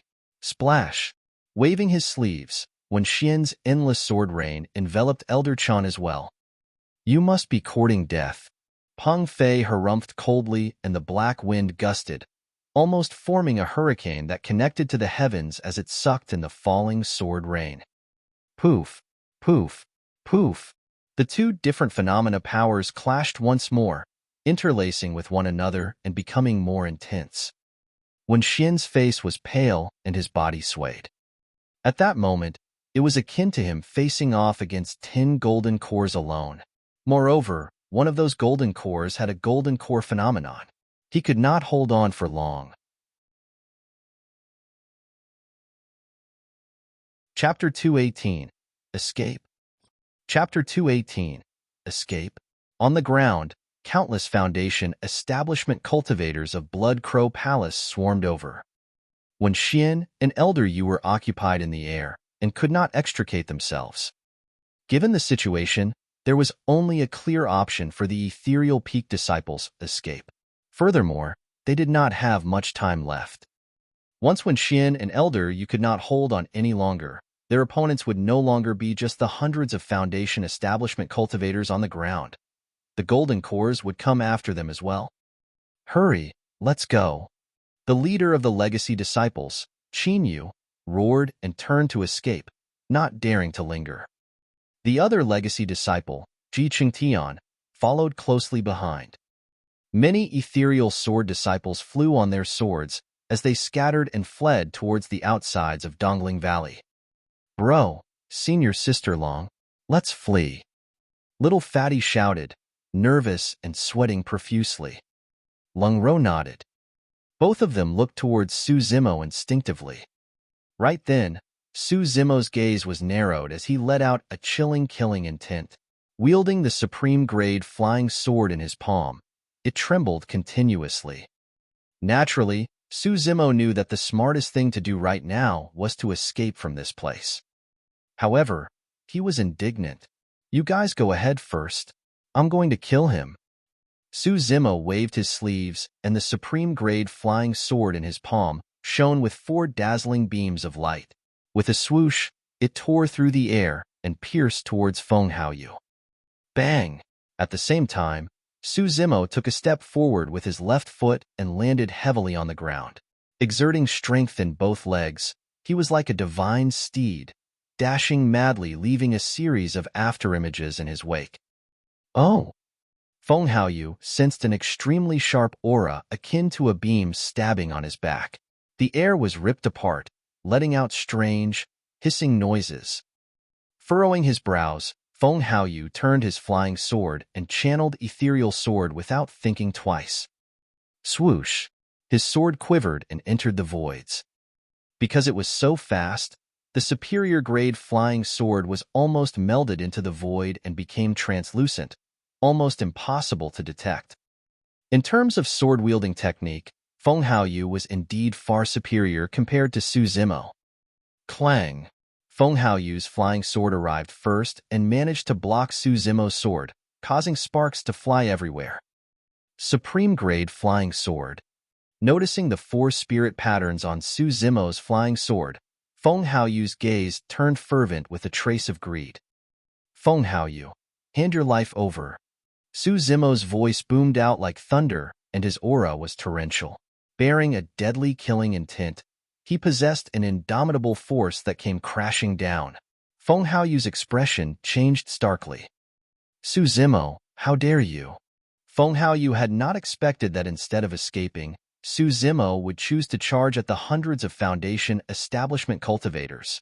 Naturally, Su Zimo knew that he was no match for Feng Haoyu when it came to sword-wielding technique. Even with the supreme-grade flying sword, he would only be able to tie with Feng Haoyu at most if they were to have a sword fight. Hence, the reason why Su Zimo summoned his flying sword was merely to serve as a distraction for Feng Haoyu. His true killing move was still behind. Right now, Su Zimo was less than 5 steps away from Feng Haoyu. Given this distance, even if Feng Haoyu was at perfected Foundation establishment, he would have to die of regret. Boom! With a backhand punch, Su Zimo's right arm drew a gigantic arc in the air as he punched his fist like a seal, compressing the air and erupting into a deafening bang. Feng Haoyu did not have time to dodge and crushed a protection talisman in his hand instantly. A barrier of light rose up. Bang! The seal slammed heavily against the barrier with a supreme might. Snap! A Grade 2 protection talisman was destroyed by Su Zimo with a single punch. Pissed! Gasping, Feng Haoyu's pupils constricted furiously.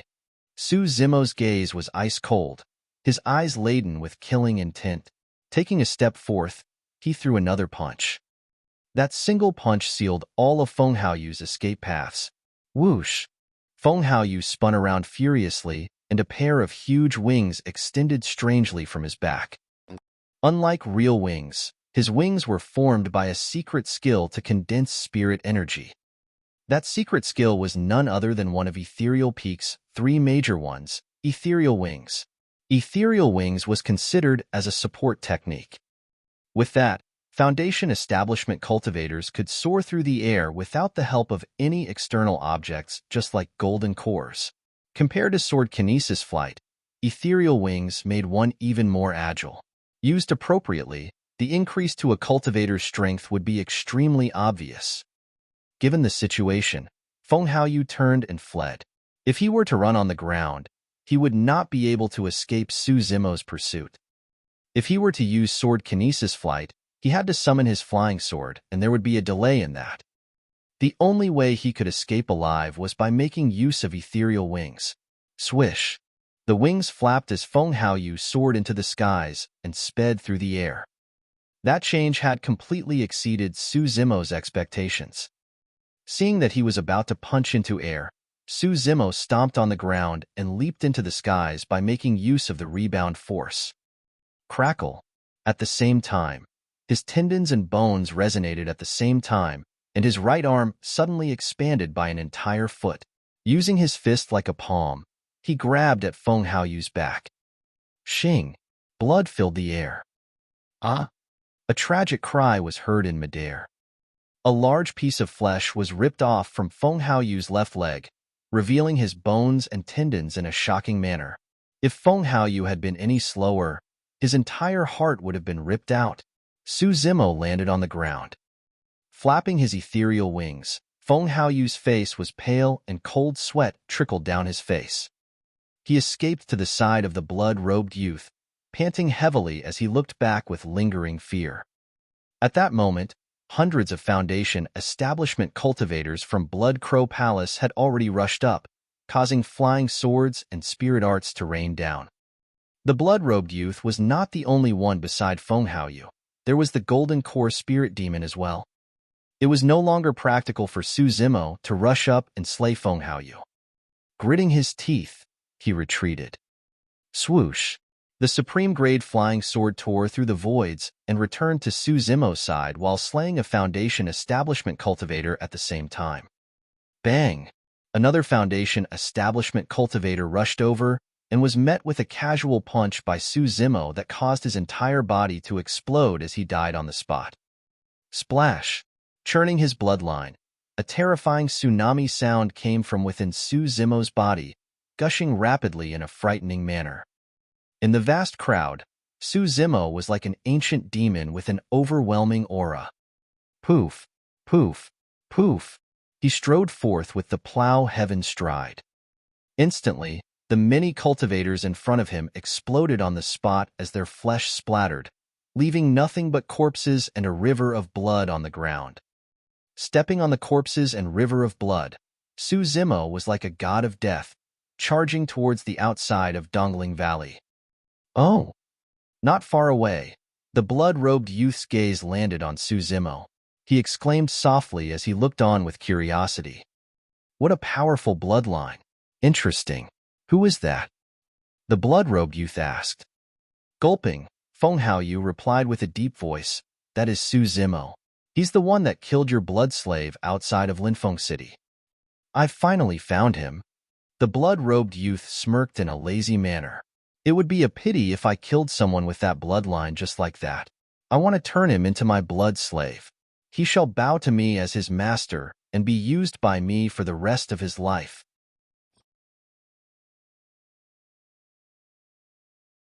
Chapter 219, Slaying Meridian Foundation Establishment Cultivators. Chapter 219, Slaying Meridian Foundation Establishment Cultivators. Not far away, screams could be heard. The blood-eyed crows that were initially hovering in the skies flapped their wings as demonic chi swirled around them.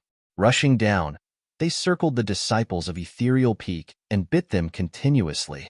Every single blood-eyed crow had the strength of a Foundation establishment spirit demon. They possessed terrifying strength that could not be ignored.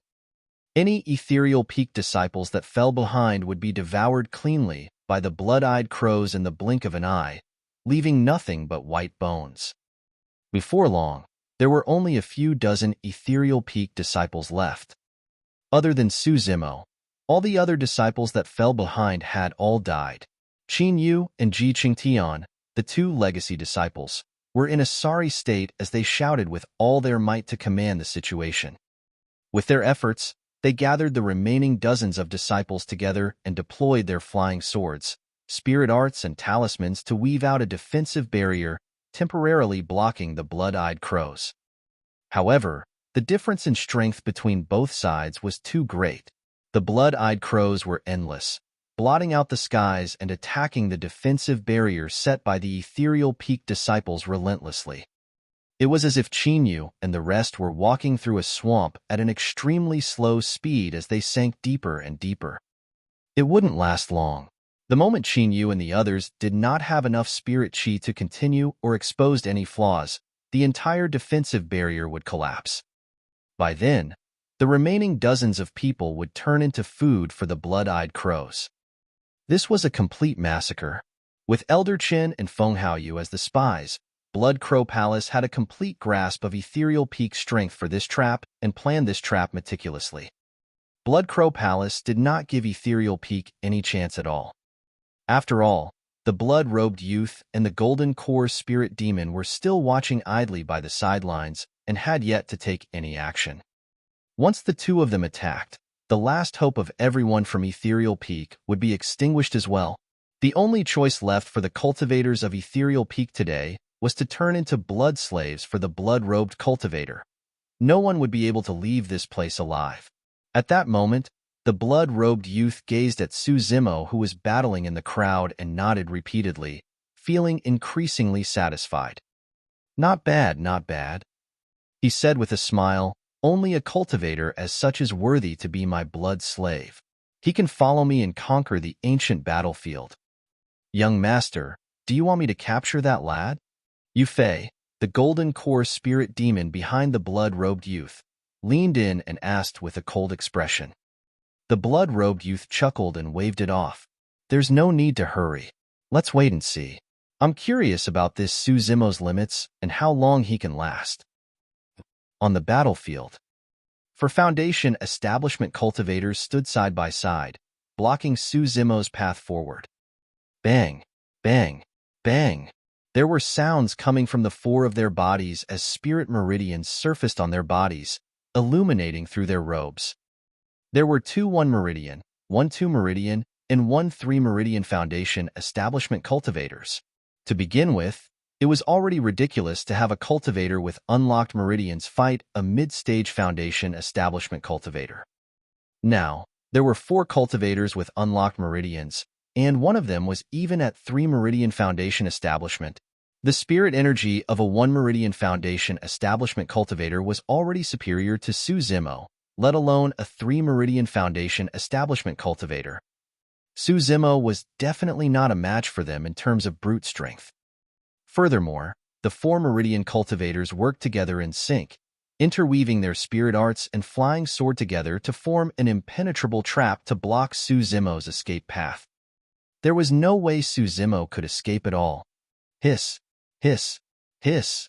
All of a sudden, Suzimo opened his mouth wide and took a deep breath, causing a massive air current to surge down his throat with a faint pain. With a puffed-up chest, Suzimo nearly took in all the surrounding air through a single breath. Anaconda Eclipse. At the same time, the thumb and middle of his left hand joined together to form a strange hand seal, causing spirit energy to circulate insanely within him. Even though the Fiend Suppression Seal was extremely strong, it consumed too much spirit energy. Once he used that move, Suzimo would be left with almost no spirit energy. That was also why he waited till now before releasing it. Fiend Suppression Seal. A gigantic golden palm descended from the skies. The patterns on the palm could be seen clearly as it emitted a golden glow and tore through the layers of fog, crushing the bodies of many blood-eyed crows that it passed. Oh! The 4 Meridian cultivators narrowed their gazes and instantly recognized how formidable that hand seal was. However, the 4 of them were composed. With their eyesight, they were able to deduce that even though the power of that hand seal was immense, the spirit energy in Suzimo's body was too little. He was unable to unleash the full might of the Fiend's suppression seal.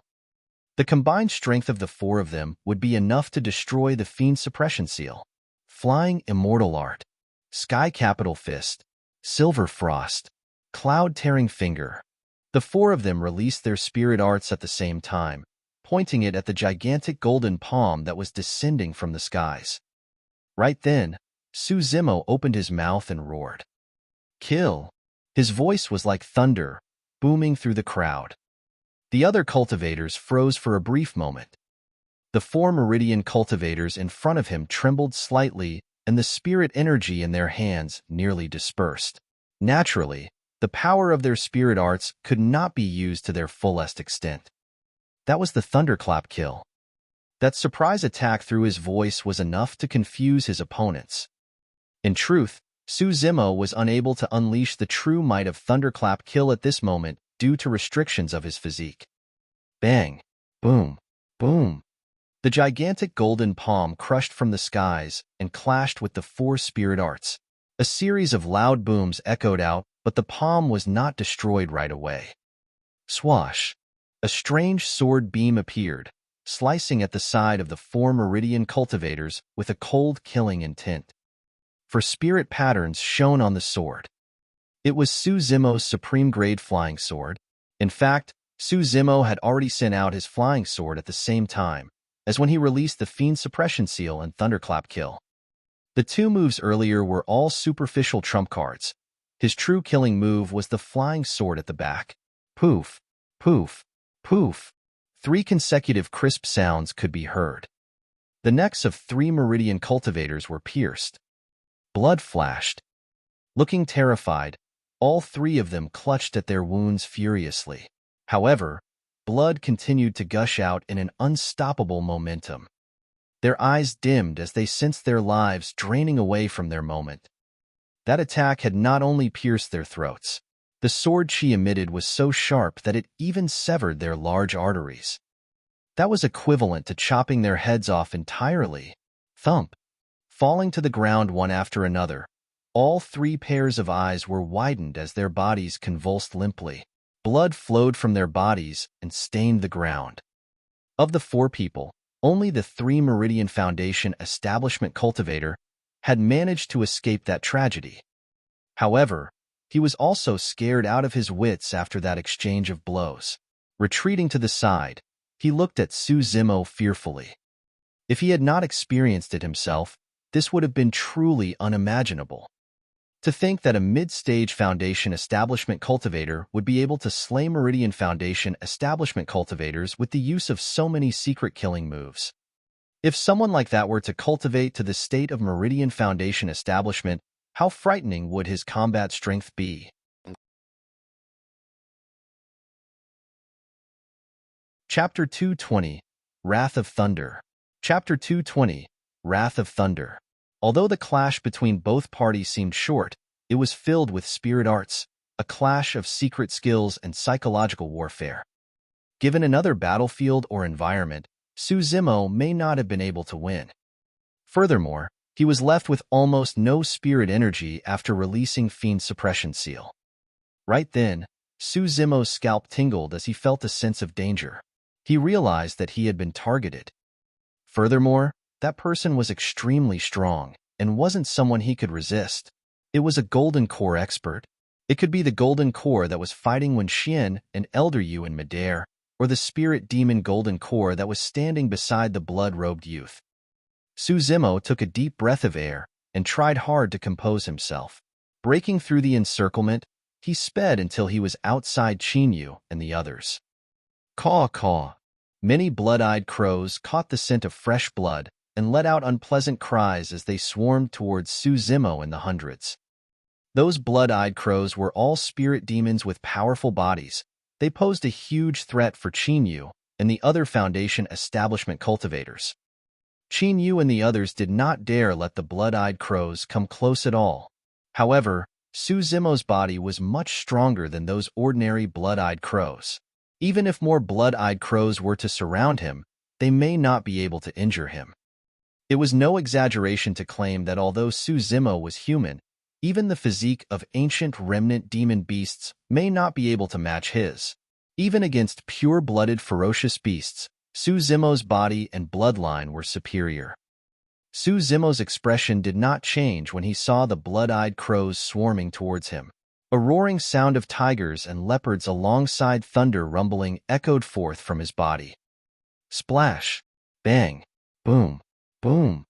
The blood-eyed crows were not only not scared of such a formidable bloodline, the sanguine light in their eyes grew even brighter as they turned more ferocious. They saw Suzimo was nothing more than a delicious piece of tonic. After all, blood-eyed crows were only ordinary demon beasts. How could they have the chance to devour the flesh of an ancient remnant beast or pure-blooded ferocious beast on a day-to-day basis? Suzimo, on the other hand, was a living, breathing, pure-blooded ferocious beast right in front of them. As long as they could eat a piece of Suzimo's flesh and drink a mouthful of his blood, their strength would increase significantly. Bro! When he saw that, little Fatty exclaimed.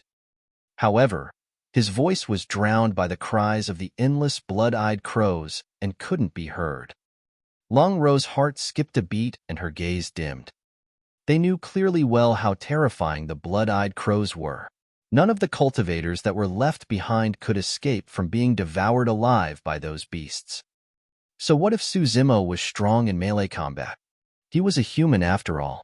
How could he withstand so many blood-eyed crows? Little Fatty and Long Ro could only watch on helplessly as the blood-eyed crows swarmed at Suzimo, drowning him in their midst. Forget it. Long Ro sighed inwardly and shook her head. They could not hold on much longer either. Their resistance was merely a momentary respite. Before long, they would end up in the same tragic state. Disheartened, Long Ro switched her flying sword's direction and was prepared to commit suicide. She did not want to experience being torn apart by the blood-eyed crows till she was unrecognizable. Rather than that, she would rather do it herself. Right then, a strange sound burst forth from the blood-eyed crows that were surrounding Suzimo.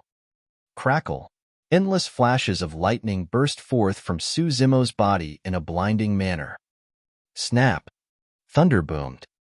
A thick thunderbolt shot down from the skies, connecting to Suzimo's body without dissipating for a long time, as though he was a link to the heavens. In the middle of everything, dazzling thunderbolts extended in all directions from Suzimo like pythons. They surged wildly, as if forming an ocean of lightning with raging waves, enveloping the blood-eyed crows in its midst. The power of thunder was the most terrifying among all various powers. Furthermore, thunder was strong and masculine, purging evil with ease. It was the nemesis of something vile like these blood-eyed crows. Under the sweeping of the lightning ocean, the blood-eyed crows cried out tragically as they fell from the skies, covered in thick smoke. It was an extremely shocking sight. Be it the Blood Crow Palace cultivators or Ethereal Peak disciples, all of them watched on dumbfounded as disbelief filled their eyes. Through the depths of the firmaments, thunder descended onto Suzimo's body. Standing in the middle of the lightning ocean, he stood unmoved. He was like a god undergoing a catharsis of lightning, looking down at the vast sky and purging all evil in the world. This was the wrath of thunder. Well, well, well. The blood-robed youth was the first to react. His eyes lit up as he laughed instead of getting angry, nodding repeatedly without concealing the admiration in his eyes. As for Feng Haoyu, his eyes revealed a hint of fear and even envy.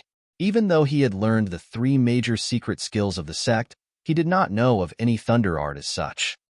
The golden core spirit demon, Yu Fei, had an indifferent expression as he looked on coldly. No matter what tricks Suzimo had up his sleeves, it did not affect the current situation at all. Golden cores and foundation establishment cultivators were a world of a difference that could not be closed. As long as he made a move, Suzimo would not be able to fight back. All right. A series of cheers broke out from the crowd of Ethereal Peak. After Suzimo's attack, the number of blood-eyed crows decreased rapidly, and that eased the pressure on Qinyu and the others significantly. Suzimo, I'll offer you a chance to live. Be my blood slave. Right then, the blood-robed youth walked towards Suzimo. His pace was unhurried and his tone was calm. However, it carried a hint of unquestionable power. Turning around, Suzimo's gaze lingered momentarily on the blood-robed youth. To the people of Ethereal Peak, the situation in front of them was a deadly trap. But right at that moment, Suzimo vaguely sensed that there was a sliver of life in this deadly trap. The blood-robed youth had an extremely high status, and the golden core spirit demon did not leave his side at all, guarding like a shadow. If Suzimo could lure the blood-robed youth away, that golden core spirit demon would leave as well. That way, a massive threat would be removed for everyone of Ethereal Peak. Even though there were still quite a number of blood-eyed crows and Foundation establishment cultivators left in the battlefield, the Ethereal Peak disciples might have a chance of escaping since they were all at Foundation establishment realm. This was the only chance for everyone of Ethereal Peak. Even though it was a sliver of hope, it was worth a try. Someone like you? Suzimo scoffed coldly at the blood-robed youth before turning around suddenly, speeding towards the outside of Dongling Valley. The formidable bloodline aura emitted by Suzimo attracted a large number of blood-eyed crows to chase after him as well. He was extremely fast, making use of divine steed fleeting. Even perfected Foundation establishment cultivators would not be able to match his full speed. Oh, you want to escape? The blood-robed youth focused his gaze and withdrew a white-bone staff from his storage bag. With a single leap, he stood on it and sped forth, his body bursting with spirit energy. The light of spirit meridians flashed endlessly from the blood-robed youth's body. 1, 2, 3, 4 spirit meridians. The blood-robed youth was a 4-Meridian Foundation establishment cultivator.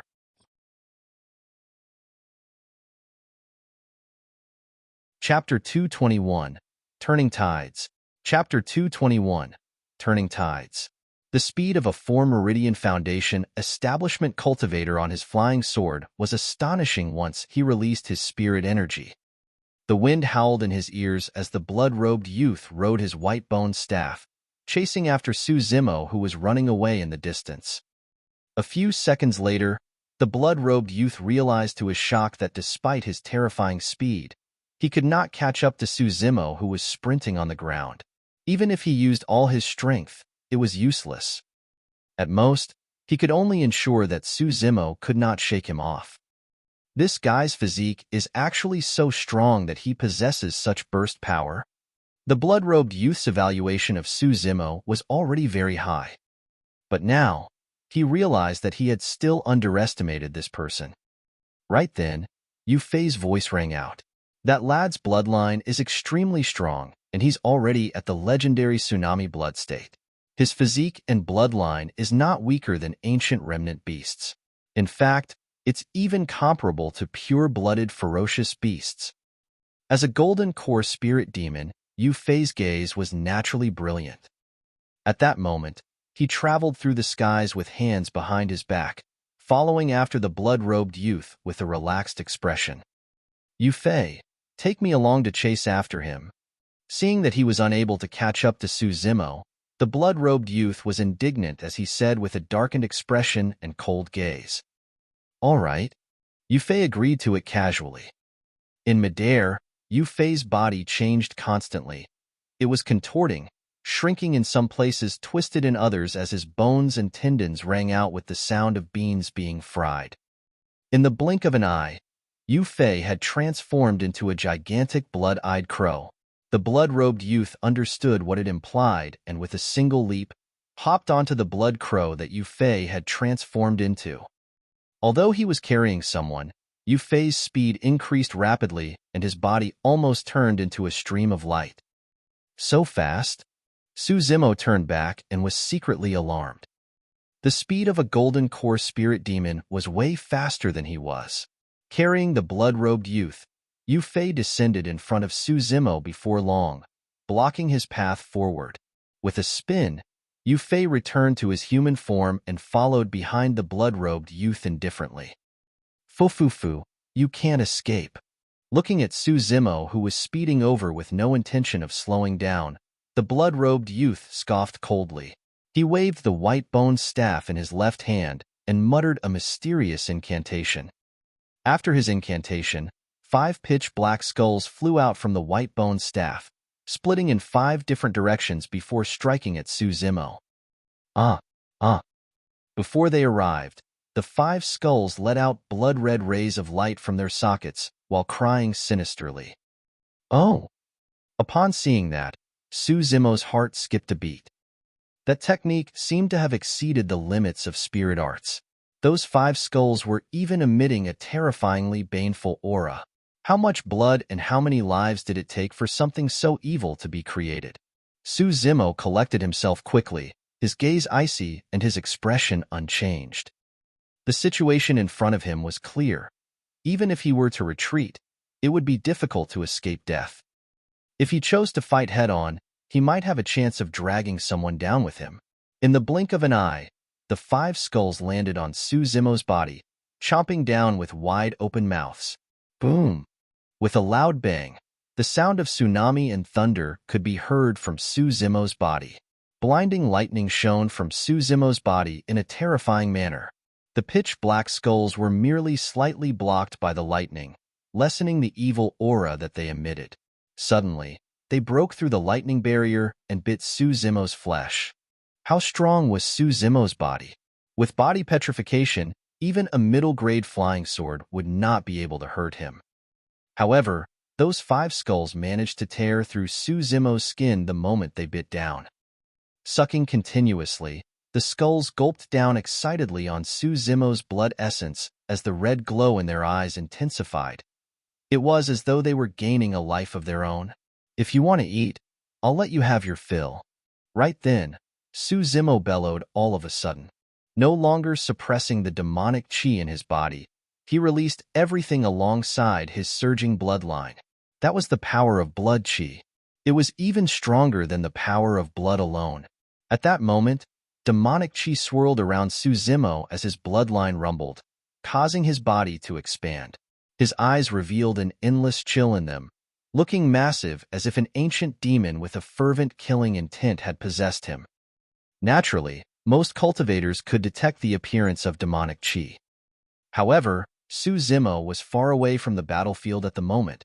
He was almost at the boundaries of Dongling Valley. Given that distance, the cultivators that were stuck in the battlefield could not sense the demonic chi that was coming forth from Suzimo. Furthermore, they didn't have the attention nor energy to do so. As for the blood-robed youth opposite Suzimo, he was shocked as his expression changed. The difference between him and Suzimo was too close. At that distance, Suzimo was practically an invincible god. The skulls that were initially sucking Suzimo's blood were suddenly repelled by a terrifying power of blood chi. The tides had turned entirely. Initially, Suzimo was disadvantaged and could have been turned into a blood slave at any time. Now, they were in a completely different situation. The blood-robed youth's life was hanging on a thread. Boom! Suzimo's gaze was sharp as a knife. With a roar, he strode forth, causing the ground to tremble violently. Hand your life over. Suzimo stretched his arms, grabbing at the blood-robed youth whose face was pale and was retreating endlessly. Suzimo was trying to use a killing move of the mystic classic of the 12 demon kings of the Great Wilderness, Divine Steed Dismemberment. If he managed to grab the blood-robed youth, the latter would not be able to escape a fate of being torn apart. From Suzimo's point of view, as long as he could drag this blood-robed youth down with him before he died, he would have made a killing. The blood-robed youth was close to being caught by Suzimo when suddenly, a figure appeared behind him. Golden Core Spirit Demon, Yufei. He was equally surprised when he saw Suzimo releasing demonic chi. However, his reaction was extremely fast. Before Suzimo could do anything, Yufei blocked in front of the blood-robed youth and saved the latter from the gates of hell. Piak! Piak! Sneering coldly, a hint of mockery flashed in Yufei's eyes as he reached out and grabbed Suzimo's wrist. At the same time, Yufei's chest faintly emitted an even stronger aura that managed to suppress Suzimo's blood chi. Inner core. That was his inner core. With his wrists grabbed by Yufei, Su Zimo felt weak all over and his eyes dimmed. What a pity. He was so close. If he had a single second more, the blood-robed youth would have died for sure. Once Su Zimo released his power of blood chi, he was confident that he would be able to kill even a Meridian Foundation establishment cultivator. Su Zimo, you're very strong indeed, Yufei said coldly, but with me here today, you won't be able to hurt young master at all. This time, Blood Crow Palace's lord had specially instructed Yufei and Peng Fei to protect the young master. If anything were to happen to him, the palace lord would kill the both of them for sure.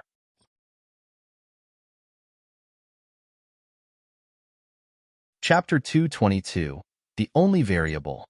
Chapter 222, The Only Variable. Ah! Su Zimo howled at the skies with widened eyes. His black hair swayed without any wind as his blood chi burst forth. Bang! Boom!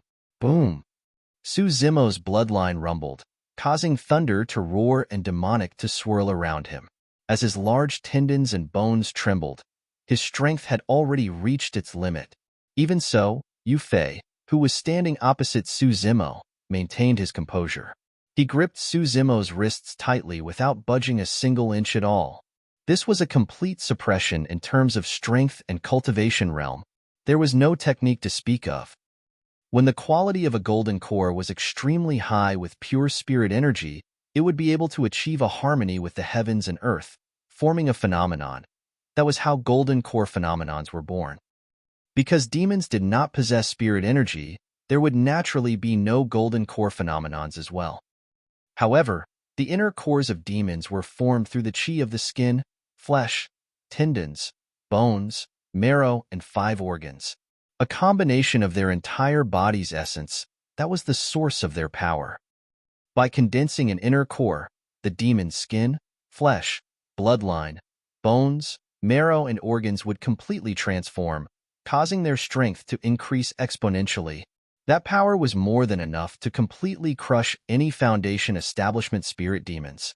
Looking at Su Zimo, who was struggling, Yufei raised his chin, as if he was looking at a lesser being, and curled his lips with a cold expression. Fu. The blood-robed youth walked over slowly. He sneered as a mocking look flashed in his eyes. To him, Su Zimo was like a rat that had fallen into the hands of a cat right now. No matter how he struggled, nothing would change. I told you, you won't be able to escape today.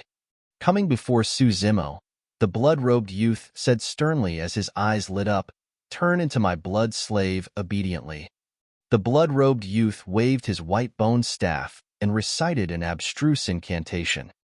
Within the voids, a strange power began to emanate. The eyes of the blood-robed youth glowed with a sinister shade of faint green. Su Zimo met with his gaze and instantly felt himself going dizzy. Not good. In that instant, Su Zimo lost his mind and felt as if he had fallen into an endless darkness. Sinking endlessly, he could not extricate himself. An extremely evil power began to invade Su Zimo's mind.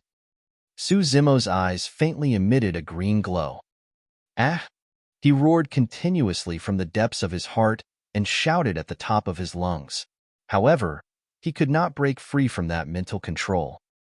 No one can control me. Lowering his head, Su Zimo's body trembled violently and the veins on his neck were exposed.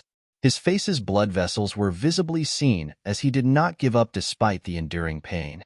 The blood-robed youth's technique was an extremely powerful secret skill, blood slave art.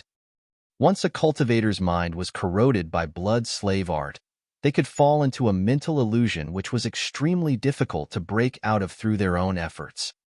Therefore, blood slave art was something that must not be interrupted or disturbed by external forces while it was being executed. The blood-robed youth felt that this was an extremely appropriate situation for him to deploy blood slave art. Su Zimo was restrained by Yufei and could not budge. The three of them were far away from the battlefield, and no one could interrupt the execution process. The blood-robed youth could almost envision Su Zimo kneeling before him with a reverent and pious expression as a blood slave. However, Be it the blood-robed youth or Yufei, they forgot something. That was the only variable. That variable did not merely affect the fates of Suzimo, the blood-robed youth, and Yufei. It affected the entire Battle of Dongling Valley as well. Perhaps, none of them would foresee that the effect of the variable would not merely end here. After today, that effect would continue and eventually affect the entire Tianhuang mainland, stirring huge waves within. At the boundaries of Dongling Valley, Suzimo extended his arms, rooted on the ground. He trembled endlessly with a pained expression. His arms were held down firmly by two large hands. Opposite him was the golden core spirit demon, Yufei.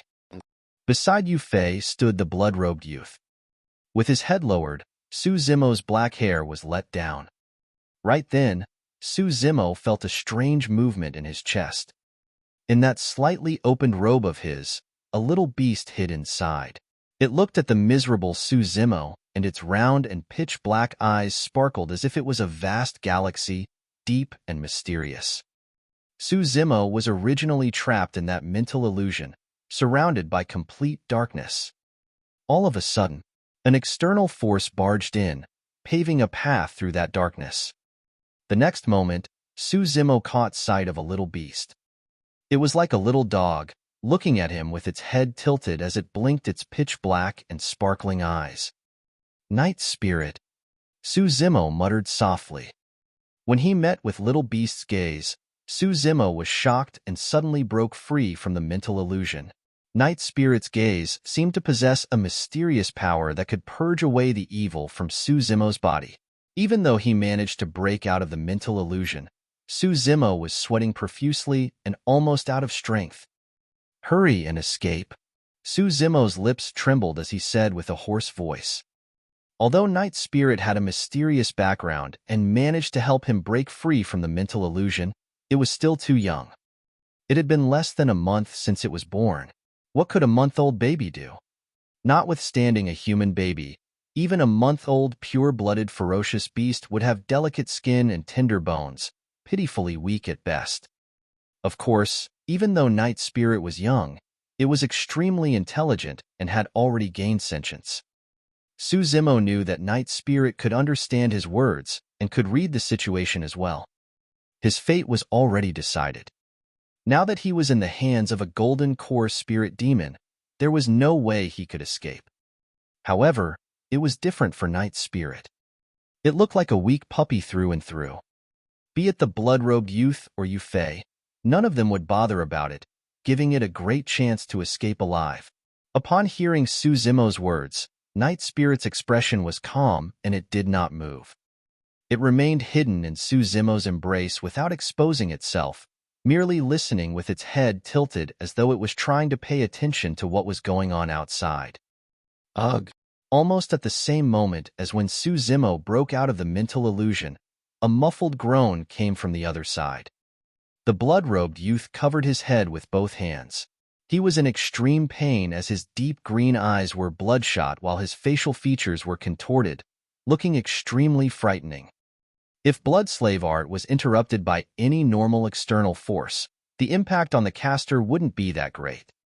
But this time, the blood-robed youth's blood slave art was reflected by a mysterious force.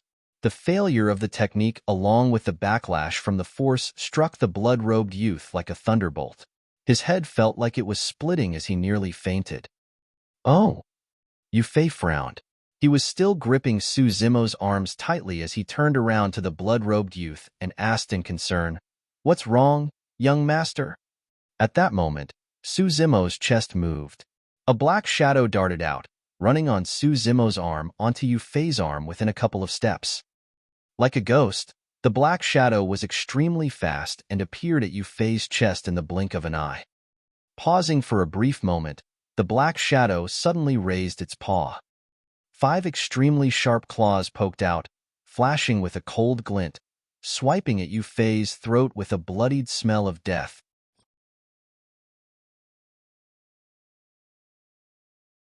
Chapter 223, 3 Rounds.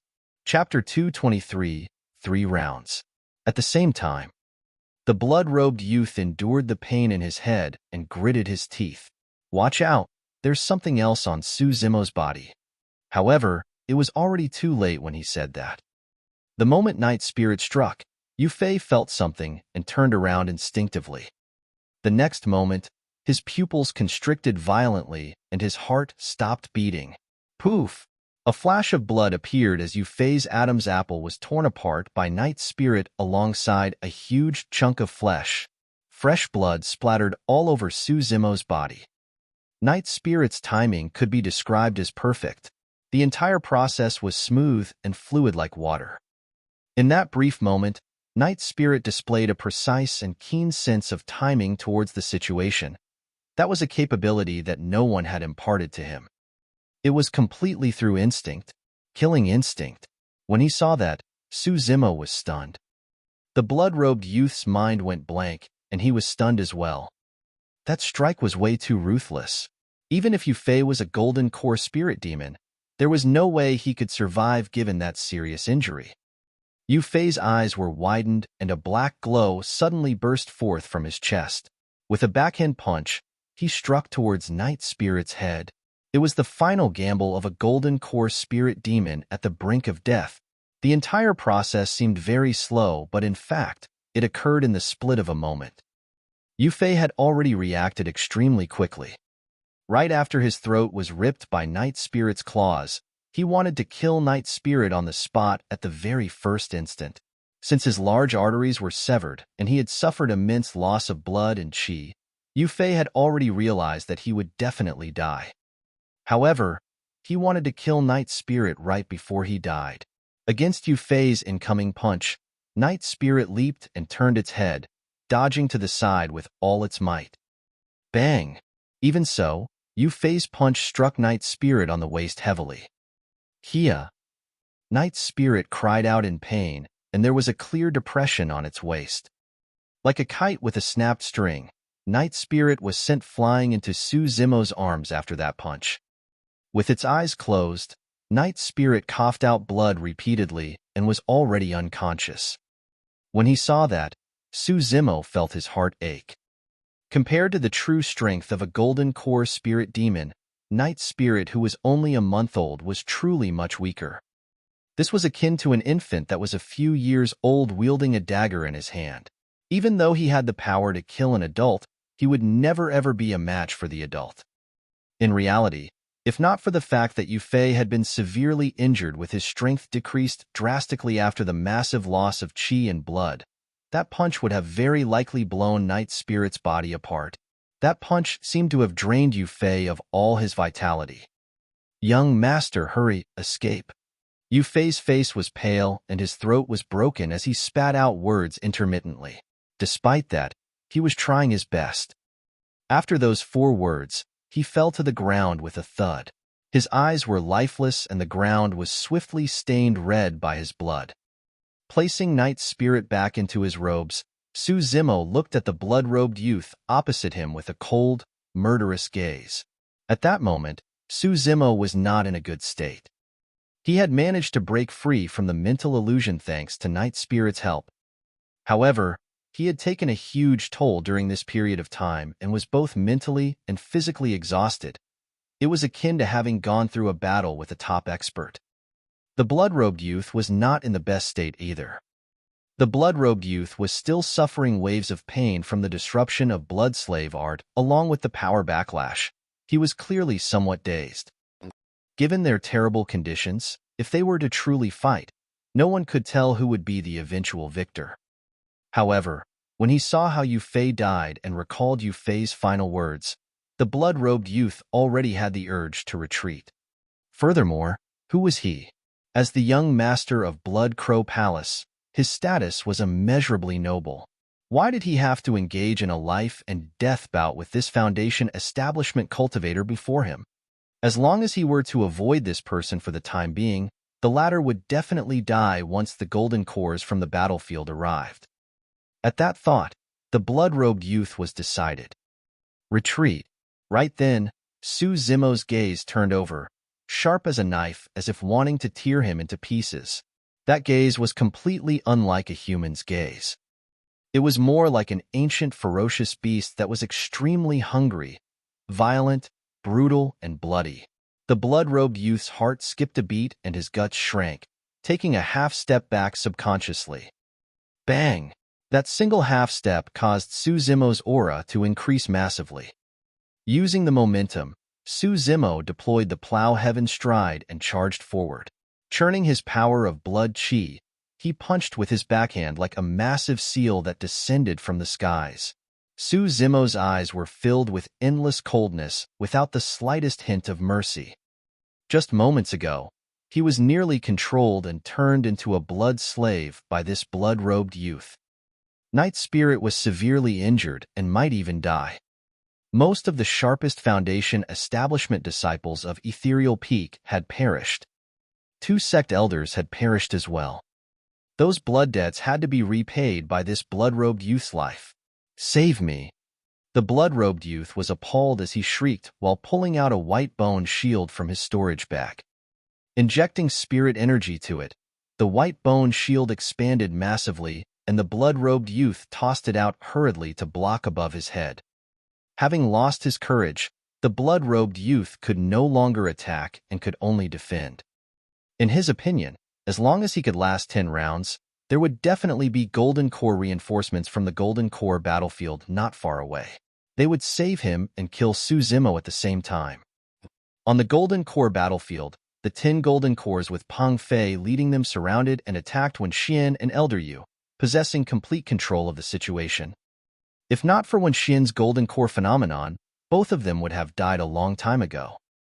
However, releasing a Golden Core phenomenon consumed a lot of spirit energy. Wen Xian could not hold on for much longer. When he heard the cry for help, Peng Fei's expression changed. Quickly, go and support the young master. Nothing must happen to him. Peng Fei pointed at 2 Golden Cores and shouted. The 2 of them extricated themselves hurriedly and flew through the air, speeding towards the direction of the blood-robed youth. Everything was happening just as the blood-robed youth expected. Indeed, he would receive Golden Core reinforcements after his cry for help. However, the blood-robed youth was wrong about one thing. Bang! Suzimo's fist landed on the white bone shield and let out a deafening bang. Trembling violently, a series of cracks appeared on the bone shield as its light dimmed. The white bone shield was shattered by a single punch of Suzimo's. Pissed. Instantly, the blood-robed youth gasped and his expression changed. Right after, Suzimo's figure flashed and he arrived in front of the blood-robed youth. A cold light burst forth from within Suzimo's eyes as he reached out and grabbed the blood-robed youth's arms, forcefully tearing them apart. At the same time, he bent his knees and charged forth like a divine steed. Divine steed dismemberment. Shing. A mist of blood filled the air. Ah! In the midst of a shrill scream from the blood-robed youth, Suzimo had forcefully ripped his arms off. Right after divine steed dismemberment was divine steed trampling. Suzimo kneed against the blood-robed youth's chest, and with a leap, he used the momentum of the blow. Both legs were at the blood-robed youth's throat as Suzimo trampled twice on his head. Without a single pause, Suzimo's body had already passed the blood-robed youth. The 2 killing moves connected seamlessly and could only be described as perfect. The moment Suzimo landed on the ground, the blood-robed youth fell face first as well. His chest was caved in and his throat was torn apart while his face was mangled beyond recognition. The blood-robed youth was thoroughly dead. The blood-robed youth was wrong about one thing. Suzimo did not need 10 rounds to kill him. He merely needed 3 rounds.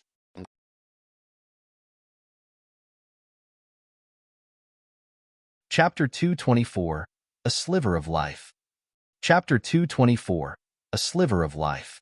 Right as the blood-robed youth died, Black Crow Mountain, which was thousands of kilometers away, suddenly burst forth with an extremely terrifying aura as though the apocalypse had arrived. Every living creature on Black Crow Mountain was scared out of their wits, sprawling on the ground motionlessly. Who is it? How dare you kill my disciple? From the depths of Black Crow Mountain, A deep and sinister roar came from a huge palace that contained endless fury and killing intent. I'm going to tear you to pieces and turn your bones to ashes. Boom! Accompanied by a deafening bang, the entire palace shook violently. The blood mist around it grew thicker and was almost materialized. The entire palace seemed to be floating in a sea of blood, faintly discernible. A figure rushed out from the palace and suddenly opened his mouth, sucking hard. Splash! The sea of blood surged, forming a huge vortex that gushed into the figure's open mouth relentlessly. In the blink of an eye, the sea of blood disappeared.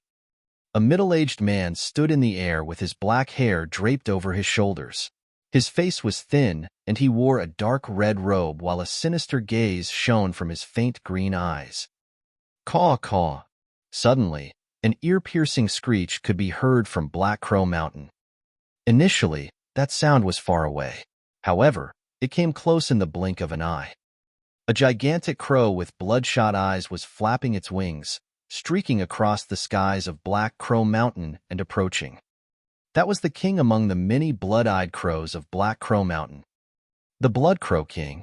When the Blood Crow Palace's lord first arrived at Black Crow Mountain, this crow was the first creature he subdued. It had gained quite a bit of benefits by following Blood Crow Palace's lord. By now, its cultivation was already equivalent to the peak of a nascent soul. Master! The Blood Crow King arrived at the skies above the palace and suddenly descended. When it landed on the ground, it transformed into a black-robed cultivator who knelt on the ground with a respectful expression. Come, follow me out there. The gaze of Blood Crow Palace's lord was ice-cold as he said in a chilling voice, I want to see who's the one who dares lay a hand on my disciple. I'll make him pay with his blood. Dongling Valley. The blood-robed youth perished in a pool of blood. The time it took for 3 rounds was merely a couple of seconds. It was too short. The 2 Golden Core reinforcements were too far away to be able to arrive in time to save the blood-robed youth. Upon seeing this scene, the 2 Golden Cores were dumbfounded. Both of them seemed to have thought of something terrifying as the color drained from their faces. Looking terrible, their bodies shivered faintly. The blood-robed youth was the only legacy disciple of Blood Crow Palace's lord. They arrived at Dongling Valley while escorting the blood-robed youth. Now that the blood-robed youth had died tragically here, the palace lord might take it out on them in a fit of anger. Their only chance of survival was on the green-robed cultivator not far away. They had to capture this person alive and present him to the palace lord. That was their hope for survival. Swash, swash. Their eyes turned bloodshot and their faces were filled with killing intent. Circulating the spirit energy in their dantian fervently, they charged in Su Zimo's direction at top speed. On the other side, Su Zimo had exhausted almost all of his stamina after killing the blood-robed youth in 3 moves and was now panting. Be it in terms of combination, strength, or timing, those 3 moves were executed to his limits. He had managed to kill a 4 Meridian Foundation establishment cultivator in a one-on-one fight. Even if Su Zimo was in peak condition, he may not have been able to produce that feat. If not the fact that he was able to unleash a formidable power of blood chi, given his lesser mastery of the organ's refinement section, as well as the blood-robed youth's loss of courage resulting in a weakness in his aura, it would be hard to tell who would have been the victor. After killing the blood-robed youth, Su Zimo turned around and looked at the 2 golden cores nearby with a hint of mockery in his eyes. Swoosh! Flicking his sleeves, a supreme-grade flying sword shot out. Shing! The first thing Su Zimo did was to cut open Yu Fei's chest with the flying sword to retrieve the demon beast inner core within. Right after, he sliced off the blood-robed youth's head and took the latter's storage back. This person is dead and his head is with me. If you want it, come and take it. Ha ha ha ha.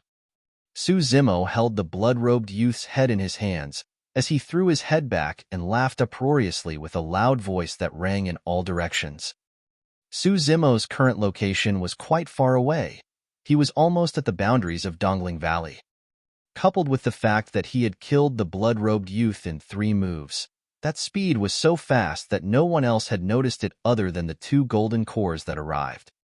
However, his voice was reverberating through Dongling Valley endlessly right now, and everyone could hear it clear and well. The clash between both sides met with a momentary pause. Be it the cultivators of Blood Crow Palace or disciples of Ethereal Peak, regardless of their cultivation realms, they glanced at Su Zimo's direction subconsciously. Following that, everyone's expressions changed drastically. The disciples of Ethereal Peak let out joyous looks.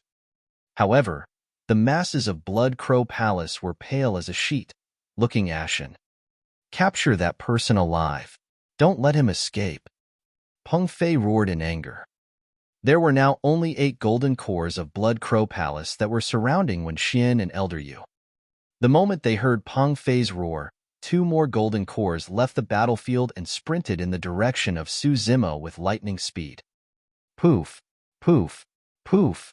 The pressure on Wen Xian decreased drastically. He took advantage of a golden core's absent-minded state and shot forth with his phenomenon. Many slender raindrops poured down on that person's body, producing countless bloody holes on his body. With a dimmed gaze, that person fell from midair. Peng Fei grit his teeth. He had planned on capturing Su Zimo personally, but now, he had no choice but to stay here. Swallowing a mouthful of elixirs, Peng Fei frantically circulated his spirit energy and activated the power of the storm, hoping to kill Wen Xian and Elder Yu as soon as possible. In the air, there were many blood-eyed crows that were surrounding the remaining 40-odd disciples of Ethereal Peak initially. Now, all the blood-eyed crows swarmed in Su Zimo's direction with bloodshot eyes. More than half of the hundreds of Foundation establishment cultivators from Blood Crow Palace were diverted away as well. As such, the pressure on the people of Ethereal Peak decreased immensely.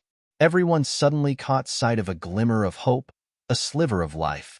Due to the death of the blood-robed youth, the entire situation had taken on a slight, mysterious change. The battlefield was in a mess. No matter what, Qin Yu and Ji Qingtian were legacy disciples of Ethereal Peak. One at 5 Meridian and the other at 4 Meridian Foundation establishment, they were extremely strong. As long as they could make use of this situation to escape from Dongling Valley and send a message to the sect, everyone would have a chance of surviving. On the other side, there were now 4 golden cores that were rushing at Su Zimo. The blood-eyed crows in the skies were swarming over alongside more than half of the Foundation establishment cultivators on the ground. That massive army was akin to a raging wave that was surging over.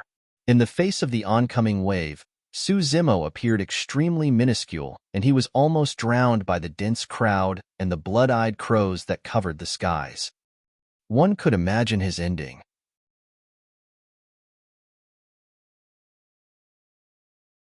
Chapter 225, Blood Escape. Chapter 225, Blood Escape. Qin Yu turned back and looked in Su Zimo's direction with tightly gripped fists and a complicated gaze. Bro. Little Fatty could not help but exclaim. Long Ro let out a reluctant expression. Everyone of Ethereal Peak knew that this sliver of life was obtained single-handedly by Su Zimo with his life on the line. Right now, none of the golden cores bothered if they were dead or alive. Even the Foundation establishment cultivators blocking their way were reduced by more than half. Almost everyone's attention was drawn by Su Zimo. Hurry, let's go.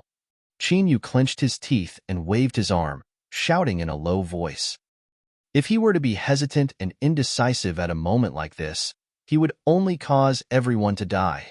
Joining forces, Qin Yu and Ji Qingtian walked at the front and released their spirit arts continuously. With the help of the sect's secret skills, their flying swords shuttled through the battlefield, splattering blood everywhere. Even though the people of Ethereal Peak were covered in injuries, all of them endured their pains and gathered their spirits. They followed closely behind the two of them and charged their ways out of Dongling Valley. On the other side, Su Zimo was in a bad state. When he used the Fiend Suppression Seal previously, almost all the spirit energy in his Dantian was drained. Thereafter, he was mentally and physically exhausted resisting the corrosion of the blood slave art. Finally, he burst forth at his peak and killed the blood-robed youth cleanly in 3 rounds, expending the last of his stamina.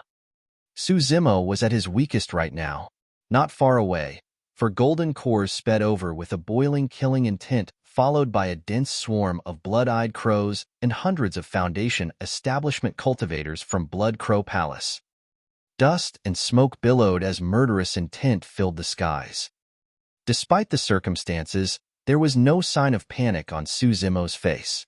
His eyes were calm, and his expression was composed. He was channeling a secret skill.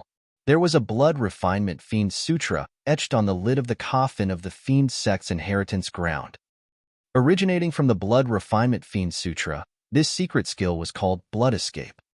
The blood refinement fiend sutra detailed the use of bloodlines and described how one should activate the power of bloodlines. Blood escape was no exception. Once released, blood escape would burn up a third of the body's bloodline in exchange for a momentary speed burst, allowing one to escape hundreds of kilometers away. Of course, there were extremely obvious side effects to blood escape as well. By burning up a third of one's bloodline, be it humans or demons, they would turn extremely weak. Their limbs would go cold and breathing would become significantly difficult. In fact, they might even faint. How long a person would remain in that weakened state depended on their individual physiques. The stronger one's physique was, the faster they would recover to normal. However, given ordinary circumstances, it would take at least 10 to 14 days of recuperation for a complete recovery. With the onslaught of the massive army ahead, Suzimo could only choose to turn and escape. However, the direction behind him was in the opposite direction of Ethereal Peak.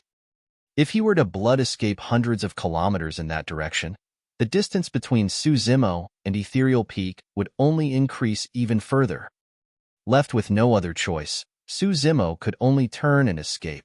Channeling the mental cultivation technique of blood escape, Suzimo conjured hand seals and bit his tongue gently, causing a stream of essence blood to spray. Dong, dong, dong. His heart suddenly started to beat rapidly, as if it was about to leap out of his chest. It was as though someone was drumming from the heavens, giving off a dull and powerful sound. Each time his heart beat, it would circulate a fresh stream of blood around his limbs. On that stream of blood, a flame burned in secret. It was extremely strange and emitted endless power. Suzimo took a deep breath of air and activated Divine Steed Fleeting, dashing out of Dongling Valley. Swash! He turned into a sanguine flash of light and in almost the blink of an eye, disappeared from everyone's sights. It was too fast. Everyone was stunned for a moment, looking lost and confused. Several seconds later, the 4 golden cores were the first to realize what happened. They released all their strength and chased in the direction where Suzimo vanished.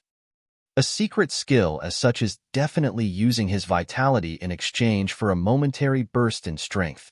He won't be able to last long. Chase after him. That's right. Using that secret skill will definitely weaken him extremely once he comes to a stop. The several golden cores in midair were sharp and quickly saw through the essence of blood escape. One of the golden cores yelled, "Blood Crow Army, track that man down. After you find him, don't alert him. Just stay on his trail and wait for our reinforcement." Caw caw. An ear-piercing screech broke out from the sea of blood-eyed crows in the skies, as if responding. Soon, many blood-eyed crows delved into the voids and disappeared.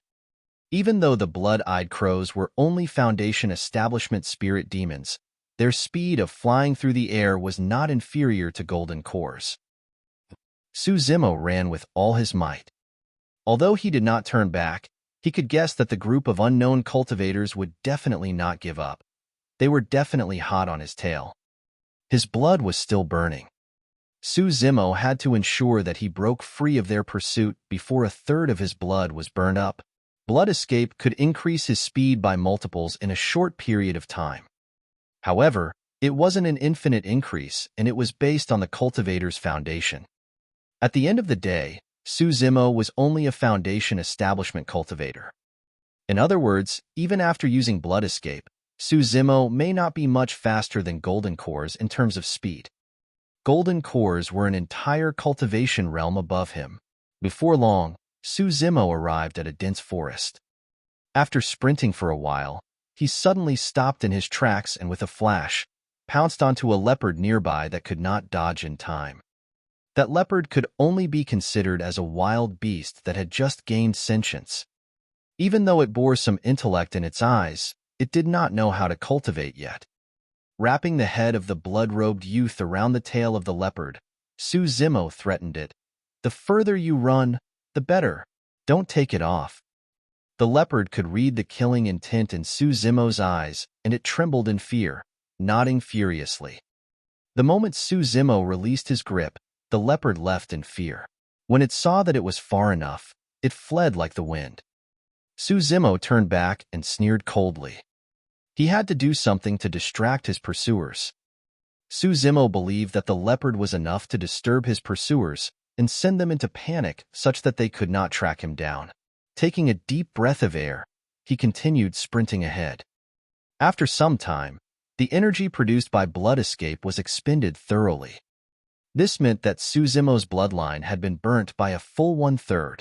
The moment he came to a stop, Suzimo felt the entire world spin and he almost fell to the ground.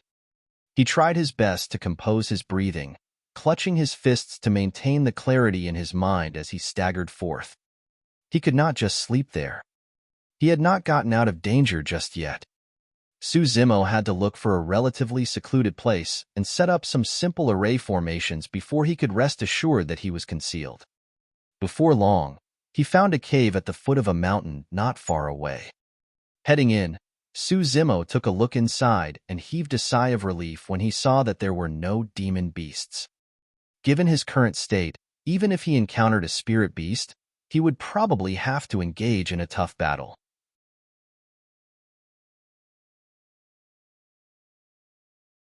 Chapter 226, Nowhere to Run. Chapter 226, Nowhere to Run. Suzimo fell to the ground, his bones and tendons feeling as though they were about to split. Enduring the pain, he took Night's spirit out of his robes carefully and hugged it in his embrace. He was worried about Night's spirit. Even though Yufei's lifeblood was greatly drained because of that swipe to his throat, he was still a golden core spirit demon after all. That counterattack before his death was extremely terrifying.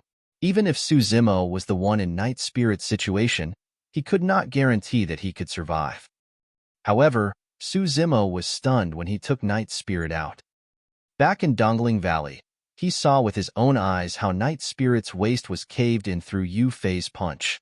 It clearly suffered serious injuries to its organs and was coughing out blood, as if it could die at any time.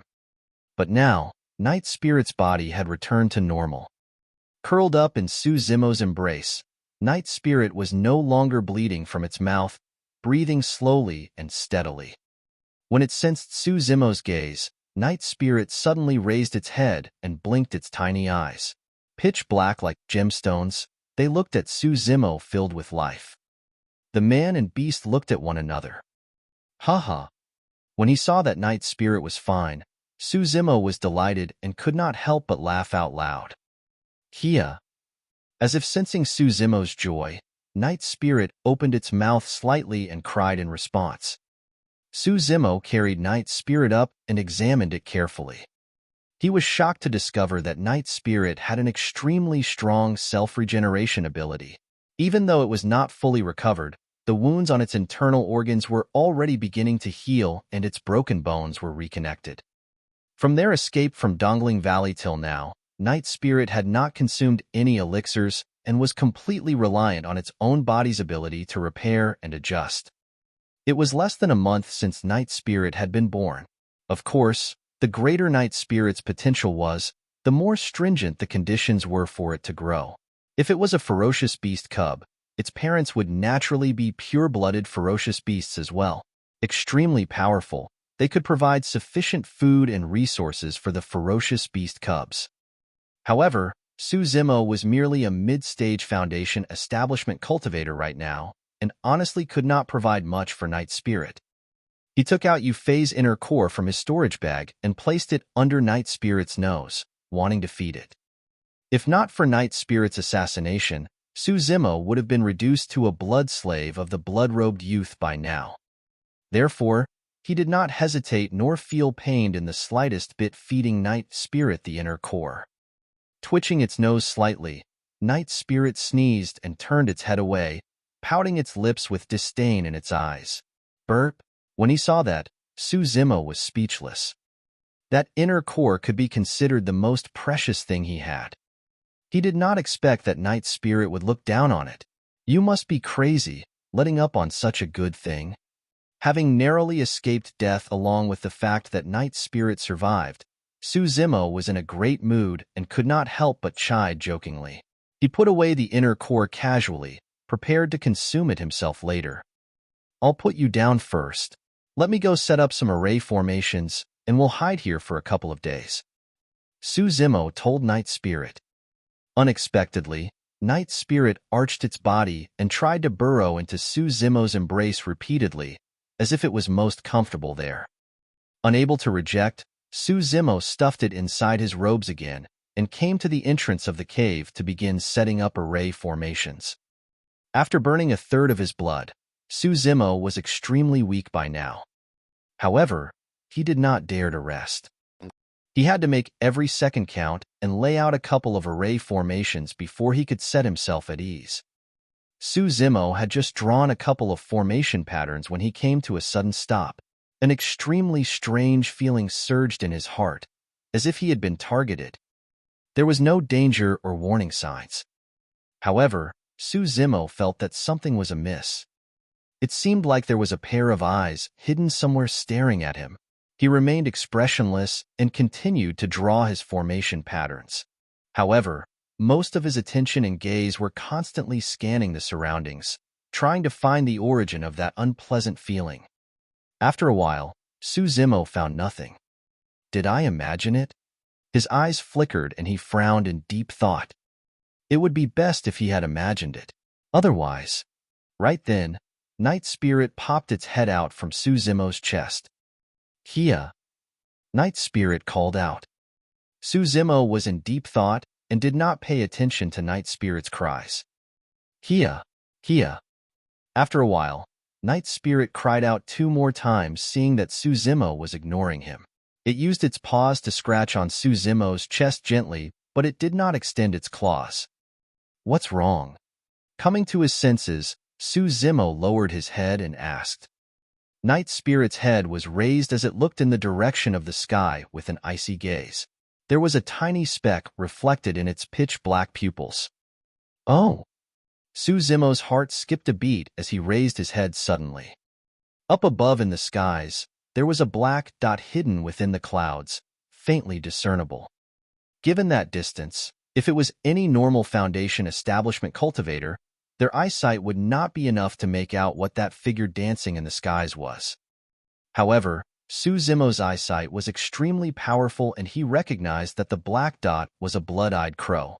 Not only that, there were even more black dots gathering towards that area in the clouds. With the blood-eyed crows giving directions, it won't be long before a golden core finds his way there. Suddenly, Suzimo felt a chill run down his spine. He had not managed to shake off his pursuers at all. If he had not sensed that something was amiss and Night Spirit discovered the source of his feelings, he might have been surrounded and killed here without even knowing why. Escape. Suzimo's first reaction was to continue escaping. However, the world was so huge. Where could he escape to? There were too many blood-eyed crows. In addition, they were fast and had a keen sense of smell. No matter where Suzimo escaped, it was inevitable that he would be caught. The blood-eyed crows were the eyes of his enemies, and they were everywhere. This meant that Suzimo would always be under the enemy's surveillance. There was nowhere to run. Furthermore, he was in an extremely bad condition. The blood that he had burnt earlier had not recovered, and he no longer had any energy left. What should he do? Suzimo closed his eyes and tried his best to compose himself, thinking hard of a way to break out of this situation. He believed that there must be a way for him to escape from the surveillance of the blood-eyed crows. After a while, Suzimo suddenly opened his eyes. He had an idea. He took out the demon beast inner core from his storage bag and swallowed it whole. Suzimo was prepared to use blood escape once more. Making use of blood escape 2 times in a row meant that he would have to burn up 2/3 of his blood, and there was a high chance he could die. However, he had no other choice. He could only consume the inner core in advance to prevent and mishaps. Right now, Suzimo was at his weakest. If he did not make use of blood escape, he would not be able to escape far and would definitely be caught by the golden cores behind. Taking out a map from his storage bag, Suzimo took a good look at it. Soon, he put away the map and channeled blood escape. His body turned into a sanguine light as he made a slight change of direction and dashed for it.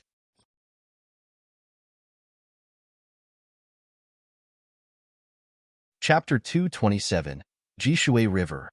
Chapter 227, Jishui River. This time, Suzimo was no longer running aimlessly. There was only one place to escape from the blood-eyed crow's surveillance. Jishui River. Blood-eyed crows were Foundation establishment spirit demons after all. They did not have inner cores and could not internalize their breathings. As such, they naturally could not dive into Jishui River. Suzimo was different. He had both immortality and demonic cultivations. Although he did not have an inner core, he could use his spirit energy to form a protective barrier and repel water. The map indicated that Jishui River ran through the entire territory of the Great Zhou dynasty. No one knew where Jishui River began and ended. The map did not indicate it as well. However, that was not important. What Suzimo had to do was to dive into Jishui River and drift with the flow. That was how he could escape the tracking of the blood-eyed crows entirely. Suzimo sprinted the entire way, running through the night. The next morning, he finally arrived at the riverbed of Jishui River. The moment he arrived, Suzimo's expression was pale and his consciousness was gradually blurring. If he had not consumed that demon beast inner core, he would have been a dead man by now, making use of blood escape twice. No matter how strong one's physique was, they would not be able to withstand burning 2/3 of their blood essence. This time, he was almost completely exhausted. Suzimo staggered and lost control of his body and balance, falling forward head first into the river. Broop, broop, broop. A series of bubbles appeared on the water surface. Stirred awake by the waters, Suzimo shook his head and struggled to stand up. His mind was slightly cleared up. Night Spirit tunneled out of Suzimo's robes, and after swimming a little in the river, it actually began to float. From the looks of it, Night Spirit was pretty adaptable to water as well. Suzimo grit his teeth and carried Night Spirit, conjuring a barrier of spirit energy with great effort. Finally, he leaped and disappeared completely into Jishui River. The river was cold. For someone who had burned most of his bloodline, that level of coldness was already seeping into his bones. Suzimo trembled from head to toe, hugging Night Spirit tightly with widened eyes as he dived down. He gathered his spirit and did not dare to be careless, wielding the supreme-grade flying sword in his left hand while surveying his surroundings constantly. Jishui River was not a friendly place. The danger inside was definitely not less than the forests in the vast wilderness. There were many powerful demon beasts lurking within Jishui River as well. If he was not careful, he might die here. Suzimo did not dare to dive too deep. Typically, stronger demon beasts would lurk in the deeper waters. Right now, Suzimo was surrounded mostly by chi condensation spirit demons that had just learned how to cultivate. The many aquatic demon beasts were truly dazzling to look at. All of those spirit beasts merely looked from afar, and none of them dared to approach casually. All of a sudden, as though they were frightened by something, the spirit beasts scattered at an extremely fast speed.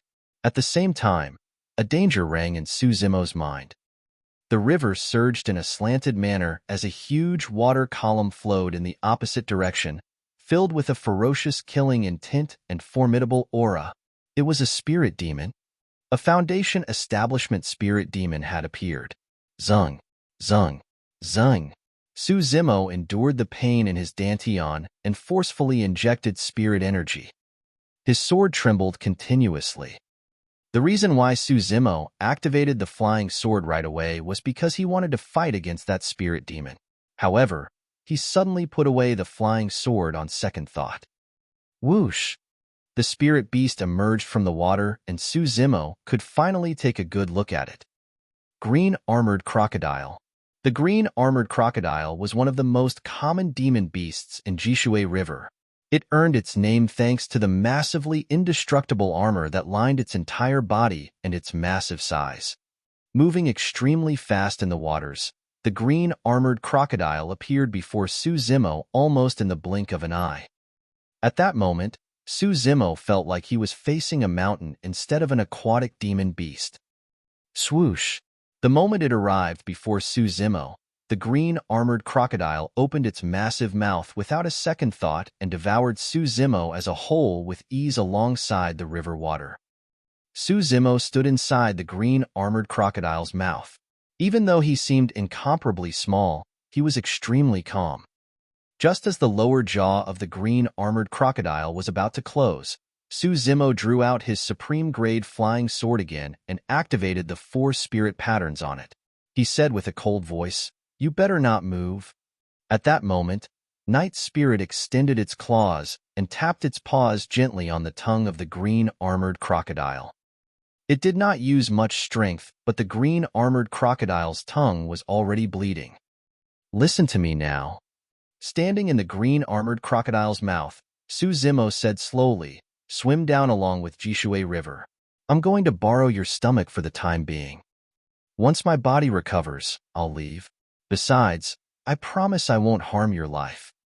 The green armored crocodile had already cultivated to a spirit demon level and had gained sentience. Su Zimo believed that it would definitely understand his words.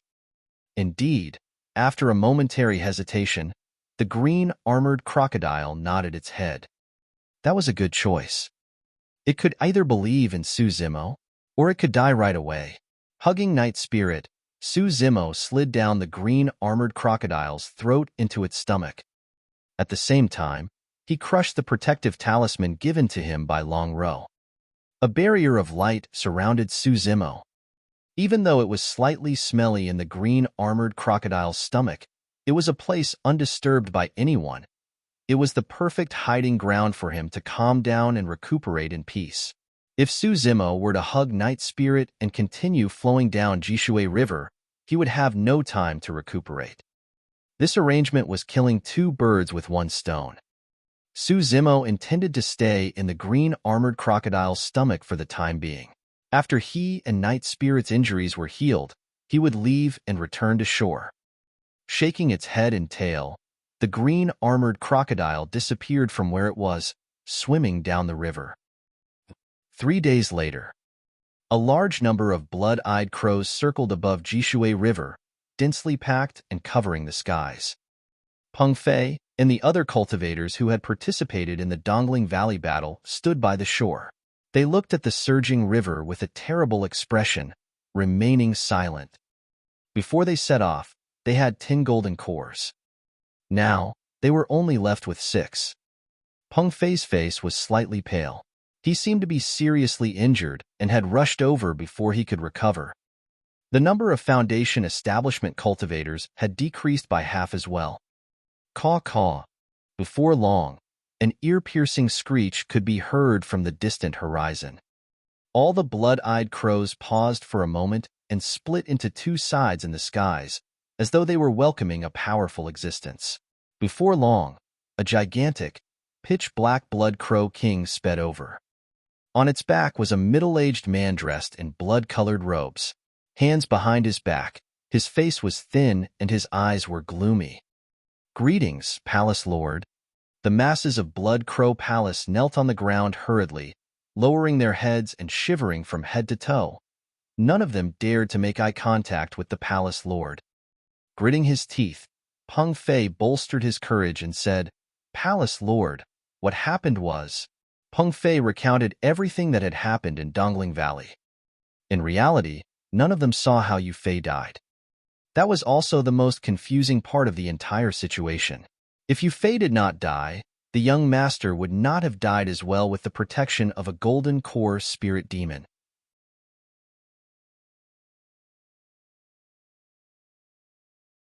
Chapter 228, Turned into Dust. Chapter 228, Turned into Dust. You mean to say that a 4 Meridian Foundation establishment cultivator and a golden core spirit demon actually died in the hands of a mid-stage Foundation establishment cultivator despite their combined efforts? The Blood Crow Palace's lord looked at Peng Fei as his green eyes sparkled. Even though his tone was calm, it exuded an inexplicable coldness. With so many people, it was supposed to be a one-sided massacre. None of the people from Dongling Valley should have been able to escape. But what happened? Against the questioning of the palace lord, Peng Fei and the others lowered their heads, and no one dared to reply. The air seemed to be frozen and layered with a murderous intent. The palace lord exuded a terrifying aura of authority that was impossible to resist. At that moment, all the cultivators of Blood Crow Palace that were kneeling down felt that they were insignificantly small in the face of the palace lord, as though they were facing a divine god. I can understand if it was a golden core who had managed to escape, but how did a mere Foundation establishment cultivator manage to escape despite being surrounded by so many people? I want to know just how that Foundation establishment cultivator had managed to escape. The palace lord's voice turned louder and sharper. Many cultivators revealed looks of pain, but none of them dared to say anything. A bunch of trash. The palace lord's gaze was icy as his glabella flickered with a strange glow. Eyes laden with killing intent, he stretched his palms slowly and pressed down on the air in the direction of Peng Fei and the others. The initially flowing river seemed to be under immense pressure as it stopped mysteriously. Poof! There was a crisp sound.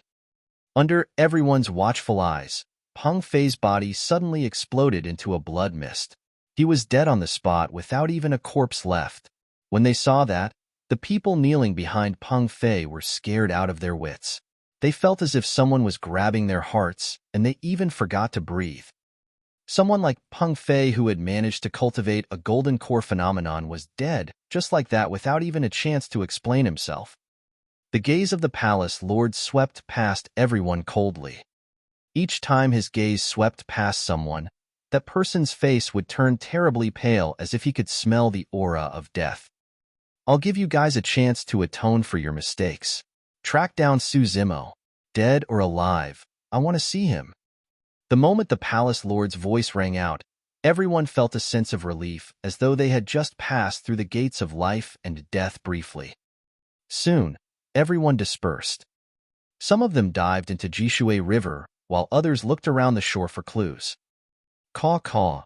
The Blood Crow King suddenly raised its head and cried. As if they had received some instructions, the many blood-eyed crows circling in the skies dispersed. The Blood Crow King walked forward and said in a dark voice, "Master, I've ordered them to search along Jishui River. However, the river is truly too long and it's hard to determine where Su Zimo will get on shore." "No matter, I have my methods," the palace lord said indifferently. The Blood Crow King seemed to have thought of something as its eyes lit up. It nodded and said, "That's right. Young master used blood slave art on that person. Even though he's dead, Su Zimo's body must contain remnant energy of the curse. As long as you search for it using your secret skill, we'll definitely be able to determine that person's location." "That's right. Jishui River has a way of blocking my secret skills probing." A vicious glint flashed in the palace lord's eyes as he said coldly, "However, as long as Su Zimo leaves Jishui River, I'll definitely know about it." Su Zimo did not know it at that point of time. However, his accidental decision to dive into Jishui River to escape the surveillance of the blood-eyed crows had instead caused him to avoid a momentary calamity. Inside the green armored crocodile's stomach, Su Zimo's consciousness was already fading out. The damage to his body was too great after using blood escape twice in a row. Su Zimo tried his best to stay awake. Opening the blood-robed youth's storage bag, he did not even look and poured everything out. He searched for a few bottles of healing elixirs, and swallowed them before putting away the rest of the items. He then started to heal himself. Before this, Suzimo had consumed a demon beast's inner core, and a massive source of essence was sealed within his body. With the help of the inner core and the many miraculous elixirs, Suzimo began cultivating before long.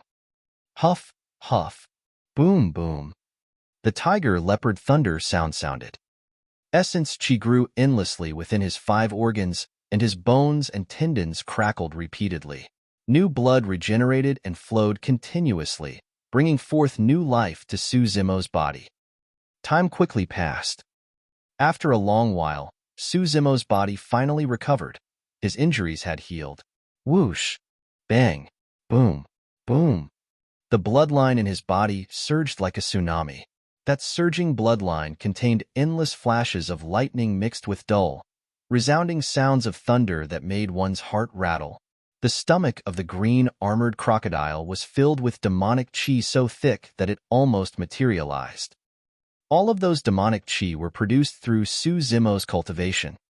To its shock, the green armored crocodile discovered that its body was also improving under the tempering of that demonic chi. To think that this was a demon beast with a core, I was truly mistaken. The green armored crocodile thought that Suzimo was a demon beast with a core that had merely taken on a human form. After some time, Suzimo opened his eyes. Filled with a bedazzling, divine light, it was like a shooting star streaking through the dark night. Suzimo's robes around his chest area moved and a little head popped out, peering with its bright and pitch-black eyes that were filled with spirit. The man and beast looked at one another, and Suzimo smiled. It was always a joyous event for one to survive a disaster.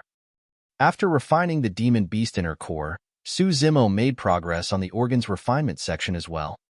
Although there was still a long way to go before attaining greater mastery, it was already not easy for him to get to this stage. I wonder if Little Fatty, Long Ro, and the others managed to escape. How are Peak Master Wen Xin and Elder Yu doing now? The thought of everyone from Ethereal Peak had Suzimo sighing inwardly. Till now, they did not know the background of the faction that attacked them at Dongling Valley. However, it was clear that the other party was prepared. On the one hand, the Battle of Dongling Valley was for revenge. After all, it was Suzimo who killed all the cultivators from this faction outside Linfeng City. However, the greatest possibility was that the other party was doing it for the sect competition. In the sect competition, there would be ranking roles for spirit, elixir, talisman, and weapon refinement. Only the top 10 of each role had the rights to enter the ancient battlefield. Even though the ancient battlefield was extremely dangerous, it was extremely important for every single Foundation establishment cultivator. With danger came opportunities. In every single sect competition, Ethereal Sect would occupy the most number of spots for the spirit ranking. At the minimum, they occupied 3 spots. Now that all 3 legacy disciples of Ethereal Peak were gathered, what would it imply if the blood-robed youth had managed to turn them all into his blood slave and have them under his control? That would mean that the blood-robed youth would have gained 3 spots at the very least for the sect competition. Given his own strength as a 4 Meridian Foundation establishment cultivator, the blood-robed youth would have been able to occupy another spot. That was a total of 4 spots.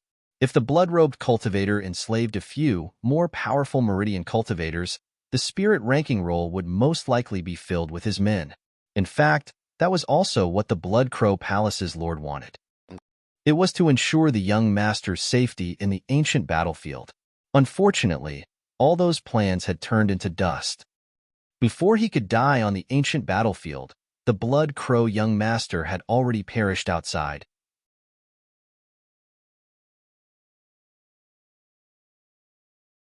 Chapter 229, Primordial Ruin. Chapter 229, Primordial Ruin. After recovering from his injuries, Suzimo did not linger in the stomach of the green armored crocodile. Arriving on shore, Suzimo rode on his flying sword and surveyed his surroundings before taking out his map to compare against it. As he had expected, he was even further away from Ethereal Peak. With his current location, it would probably take him a month of speeding without rest or sleep if he wanted to return to Ethereal Peak. Oh! Right then, Suzimo frowned. A stabbing pain surged in his mind without any warning. Right after, Suzimo's vision went into a trance. It was as if he saw the already dead blood-robed youth standing before him, smiling with a weird gaze and a sinister grin. Suzimo's eyes flashed with a strange, green glint that lingered for a brief moment before disappearing. Squinting his eyes, Suzimo looked worse for the wear. Even though the blood-robed youth was already dead, there was still some remnant power of the blood-slave art left in Suzimo's body. Furthermore, he had not noticed it when he was recuperating previously. The cultivators of this mysterious faction had access to extremely treacherous methods that were unpredictable and impossible to defend against.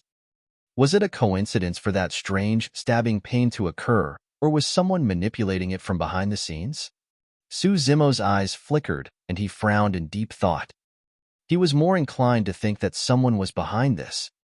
After all, he did not feel that stabbing pain back when he was in the stomach of the green-armored crocodile, and it appeared not long after he left Jishui River. Everything was way too coincidental. Moreover, if someone was manipulating it from behind the scenes, what was the other party's motive? Are they trying to determine if I'm alive, or are they trying to track me down and locate me through it? After pondering for a while, Suzimo let out a long breath and muttered softly, "These guys are really impossible to shake off." If his theory was correct, it would imply that he could avoid the other party's detection inside Jishui River. However, Jishui River could not stay in Jishui River forever. He had to come up with a solution. To sever the root, he only had two options. The first option was to try and think up a method to purge that sinister power within his body. The second option was to think of a way to get rid of his pursuers. Both options were not exactly realistic, and Suzimo could not do it with his strength alone. He had no clue how to go about the first option. As for the second option, Suzimo had a vague idea. Naturally, the second option was way too treacherous, and there was a high chance he could be implicated as well. Spreading the map open once more, Suzimo searched for his next landing spot. The map indicated some dangerous areas. Some indicated the source of danger while others were vague and brief. Among them, there was a dark blood-colored cross drawn on one of the spots.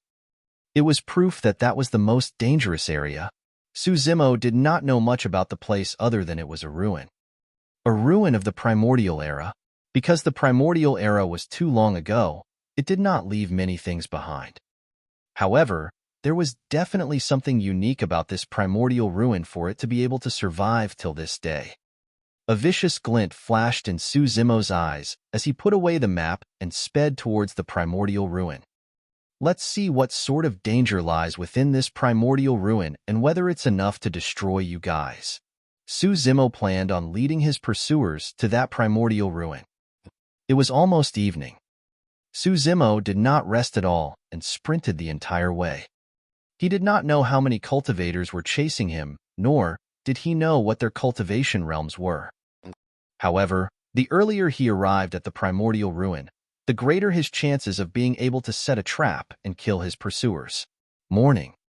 Travel-worn, Suzimo finally arrived at the periphery of the primordial ruin. When he arrived, Suzimo was shocked to discover that there were quite a number of cultivators around him. There were chi condensation, foundation establishment, and even golden core cultivators who stood floating in the air. At a glance, there were tens of thousands of cultivators gathered. It was extremely dense and shocking. A few of the cultivators were very likely even nascent soul perfected lords. At nascent soul realm, the spirit-peering art could no longer reveal one's cultivation realm. Suzimo merely had a feeling that the auras of those people were extremely terrifying and even surpassed the golden cores. Something's wrong. Suzimo was confused. Initially, he thought that these people were from the mysterious faction and were specially waiting for him here. If that was the case, the mysterious faction's methods would be truly unpredictable. However, after observing them in secret for a while, Suzimo discovered that these people were clearly not from the same sect. They came from all over the place. Suzimo was even more puzzled. Even though he had yet to actually step foot into the territory of the primordial ruin, why were all those cultivators gathered here? Of course, in order to hide his identity, Suzimo had long put his sect badge into his storage bag as well. Fellow Taoist, what are you guys gathering here for? Suzimo casually pulled out a chi condensation itinerant cultivator and asked. The moment the itinerant cultivator saw that Suzimo was a Foundation establishment cultivator, he let out a respectful expression. The person cupped his fists. Fellow Taoist, you do not understand.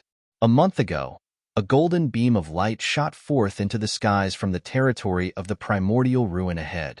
It lasted for a long time, and even brought forth lightning and thunder. Before Suzimo could speak, another itinerant cultivator passing by could not help but chime in. I heard that it was rainbow-colored and extremely extraordinary. It's said that there were even sounds of dragons roaring and phoenixes crying. Tisk, I've seen a true dragon before.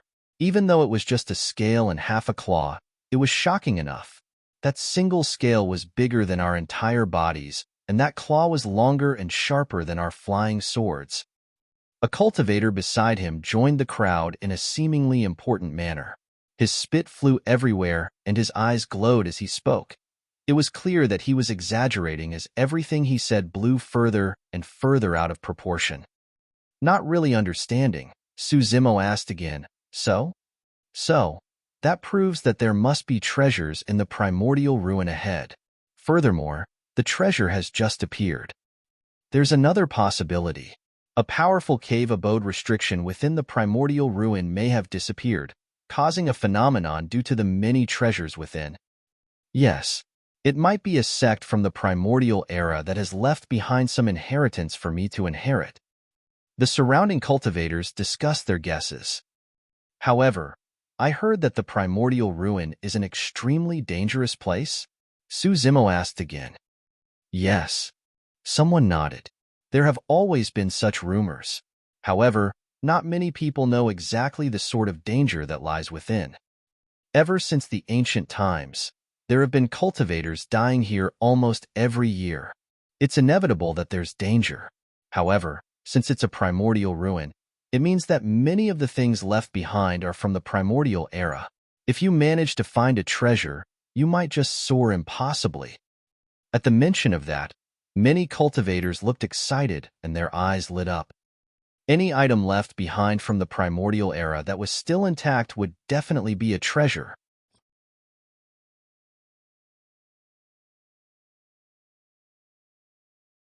Chapter 230, Massacre. Chapter 230, Massacre. Over the past month, cultivators were constantly streaming over from outside the primordial ruin. On the one hand, it was because of an ancient treasure that might have appeared within.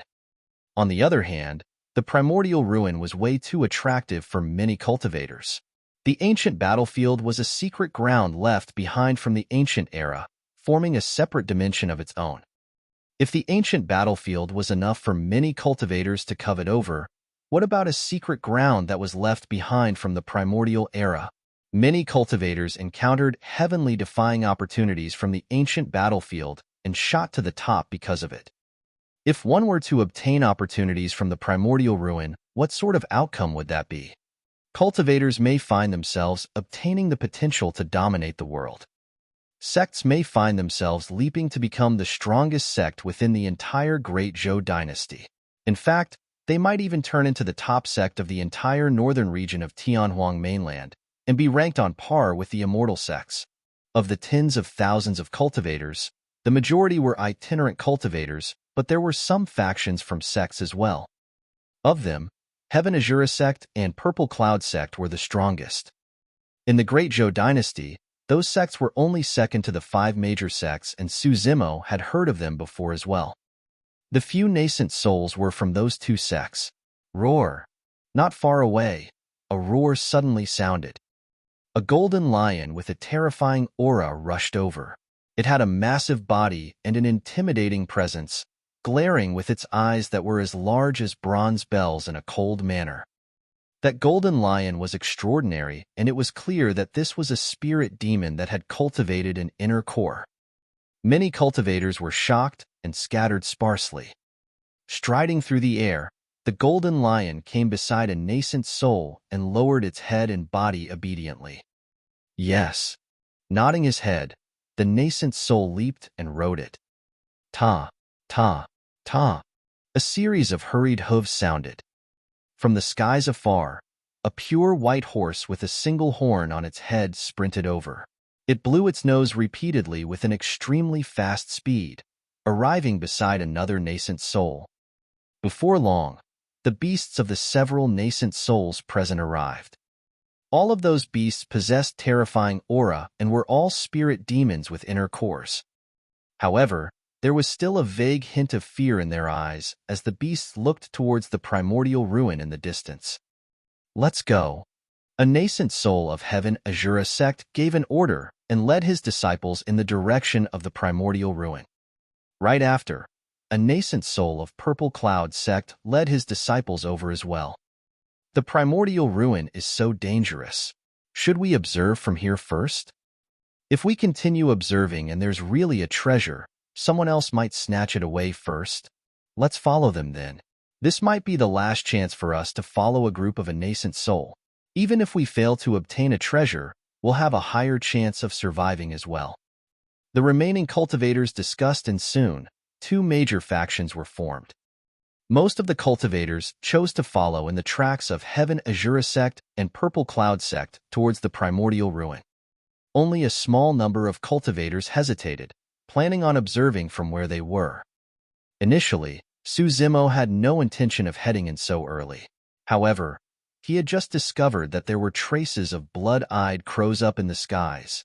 Furthermore, their numbers were growing. This meant that the closest blood-eyed crows had already caught up. It won't be long before his pursuers arrived at where he was. I can't delay anymore. A vicious glint flashed in Suzimo's eyes. If he was targeted outside the primordial ruin, he would truly have nowhere to escape. Mixing within the crowd, Suzimo headed for the direction of the primordial ruin. A large, dense, and dark forest stood in the periphery of the primordial ruin. The closer they were to the primordial ruin, the denser the trees were as an ancient aura was exuded. Every single tree was extremely thick. Extending to the skies, their trunks would require more than 10 people hugging around to surround. As the cold breeze blew, scattered sunlight peered through the dense leaves, giving everyone some warmth. The group of cultivators was massive and amounted to tens of thousands, looking rather imposing. Despite that, they seemed insignificantly small in the face of this primordial forest. Unknowingly, Night Spirit had burrowed out. It laid against Suzimo's chest and stuck its head out, surveying the place coldly with its pitch-black eyes. Even the golden lion, unicorn, and other beasts with inner cores that the nascent souls rode on walked through that primordial forest with fear and caution. However, Night Spirit did not seem daunted in the slightest bit. All of a sudden, a miserable scream was heard from the front. Suzimo's heart skipped a beat as he stopped in his tracks and looked over. Not far ahead, an anaconda coiled around the branches of a tree, and its body was almost one with the tree. If not for that fact that the anaconda was chomping on a few people in its mouth, causing a blood mist to spew out, even Suzimo would not have been able to detect it with his eyesight. That anaconda was way too big. A large part of it was hidden in the leaves, but just the exposed portion alone was more than 100 feet. Those few cultivators were not even enough to fill the gaps in its teeth. The most terrifying thing was that even golden cores were defenseless as their bodies were crushed with a single chomp and devoured whole. Bang! The sleeves of a nascent soul cultivator swayed as he struck suddenly, causing a terrifying force to surge out and land on the anaconda's body heavily. The anaconda's body was slanted by the impact, causing several pieces of scales to fall and revealing the flesh underneath. However, instead of retreating, the anaconda became even more ferocious as it let out a cold and cruel look in its eyes. Pissed. Suddenly, the anaconda opened its mouth and sucked as though it was about to swallow the entire world. A strong wind howled. The gigantic turbulence was almost materialized like a sword and saber. Gushing forth, even the branches of the tree were snapped as leaves fell. There was no way weaker cultivators could control their bodies from being sucked into the anaconda's mouth. This was the true anaconda eclipse. Even though Suzimo had cultivated this, he was still immensely shocked to see it right now. "Bastard, you're courting death." Another nascent soul cultivator hollered and struck, causing 3 flying swords to shoot out. Those 3 flying swords carried an extremely terrifying force with them that far surpassed the scope of spirit arts. As the 3 flying swords were about to enter the anaconda's mouth, the nascent soul cultivator that attacked seemed to have realized something as his expression changed. "Not good. Hurry, disperse," he exclaimed as he waved his robes and swept away the 3 flying swords he shot out, fleeing into the distance immediately as well. Suzimo's eyes twitched. There were 2 fist-sized bags protruding from the head of the anaconda, looking like a pair of horns. It's not an anaconda, it's a flood dragon. If it was an anaconda, it could only be considered as a remnant beast. However, if it had managed to cultivate into a flood dragon, it would be equivalent to a pure-blooded ferocious beast. The few nascent souls in the group fled into the distance immediately, and the massive army of cultivators behind them did not dare to linger as they followed close behind. The crowd was in a mess as everyone tried their best to escape. Bang! The tail of the flood dragon descended suddenly, causing a bloody mist to burst forth in the air as it crashed into the crowd. It was too tragic. Hundreds of cultivators perished instantly. Be it chi condensation, foundation establishment, or golden core cultivators, all of them were like ants in the face of this flood dragon and could not withstand a single blow. And at that moment, everyone had yet to step foot into the primordial ruin. This meant that the massacre had just begun. You're tuning in to the Warrior Lore YouTube channel. Don't forget to subscribe and join us on this journey to catch the most captivating stories.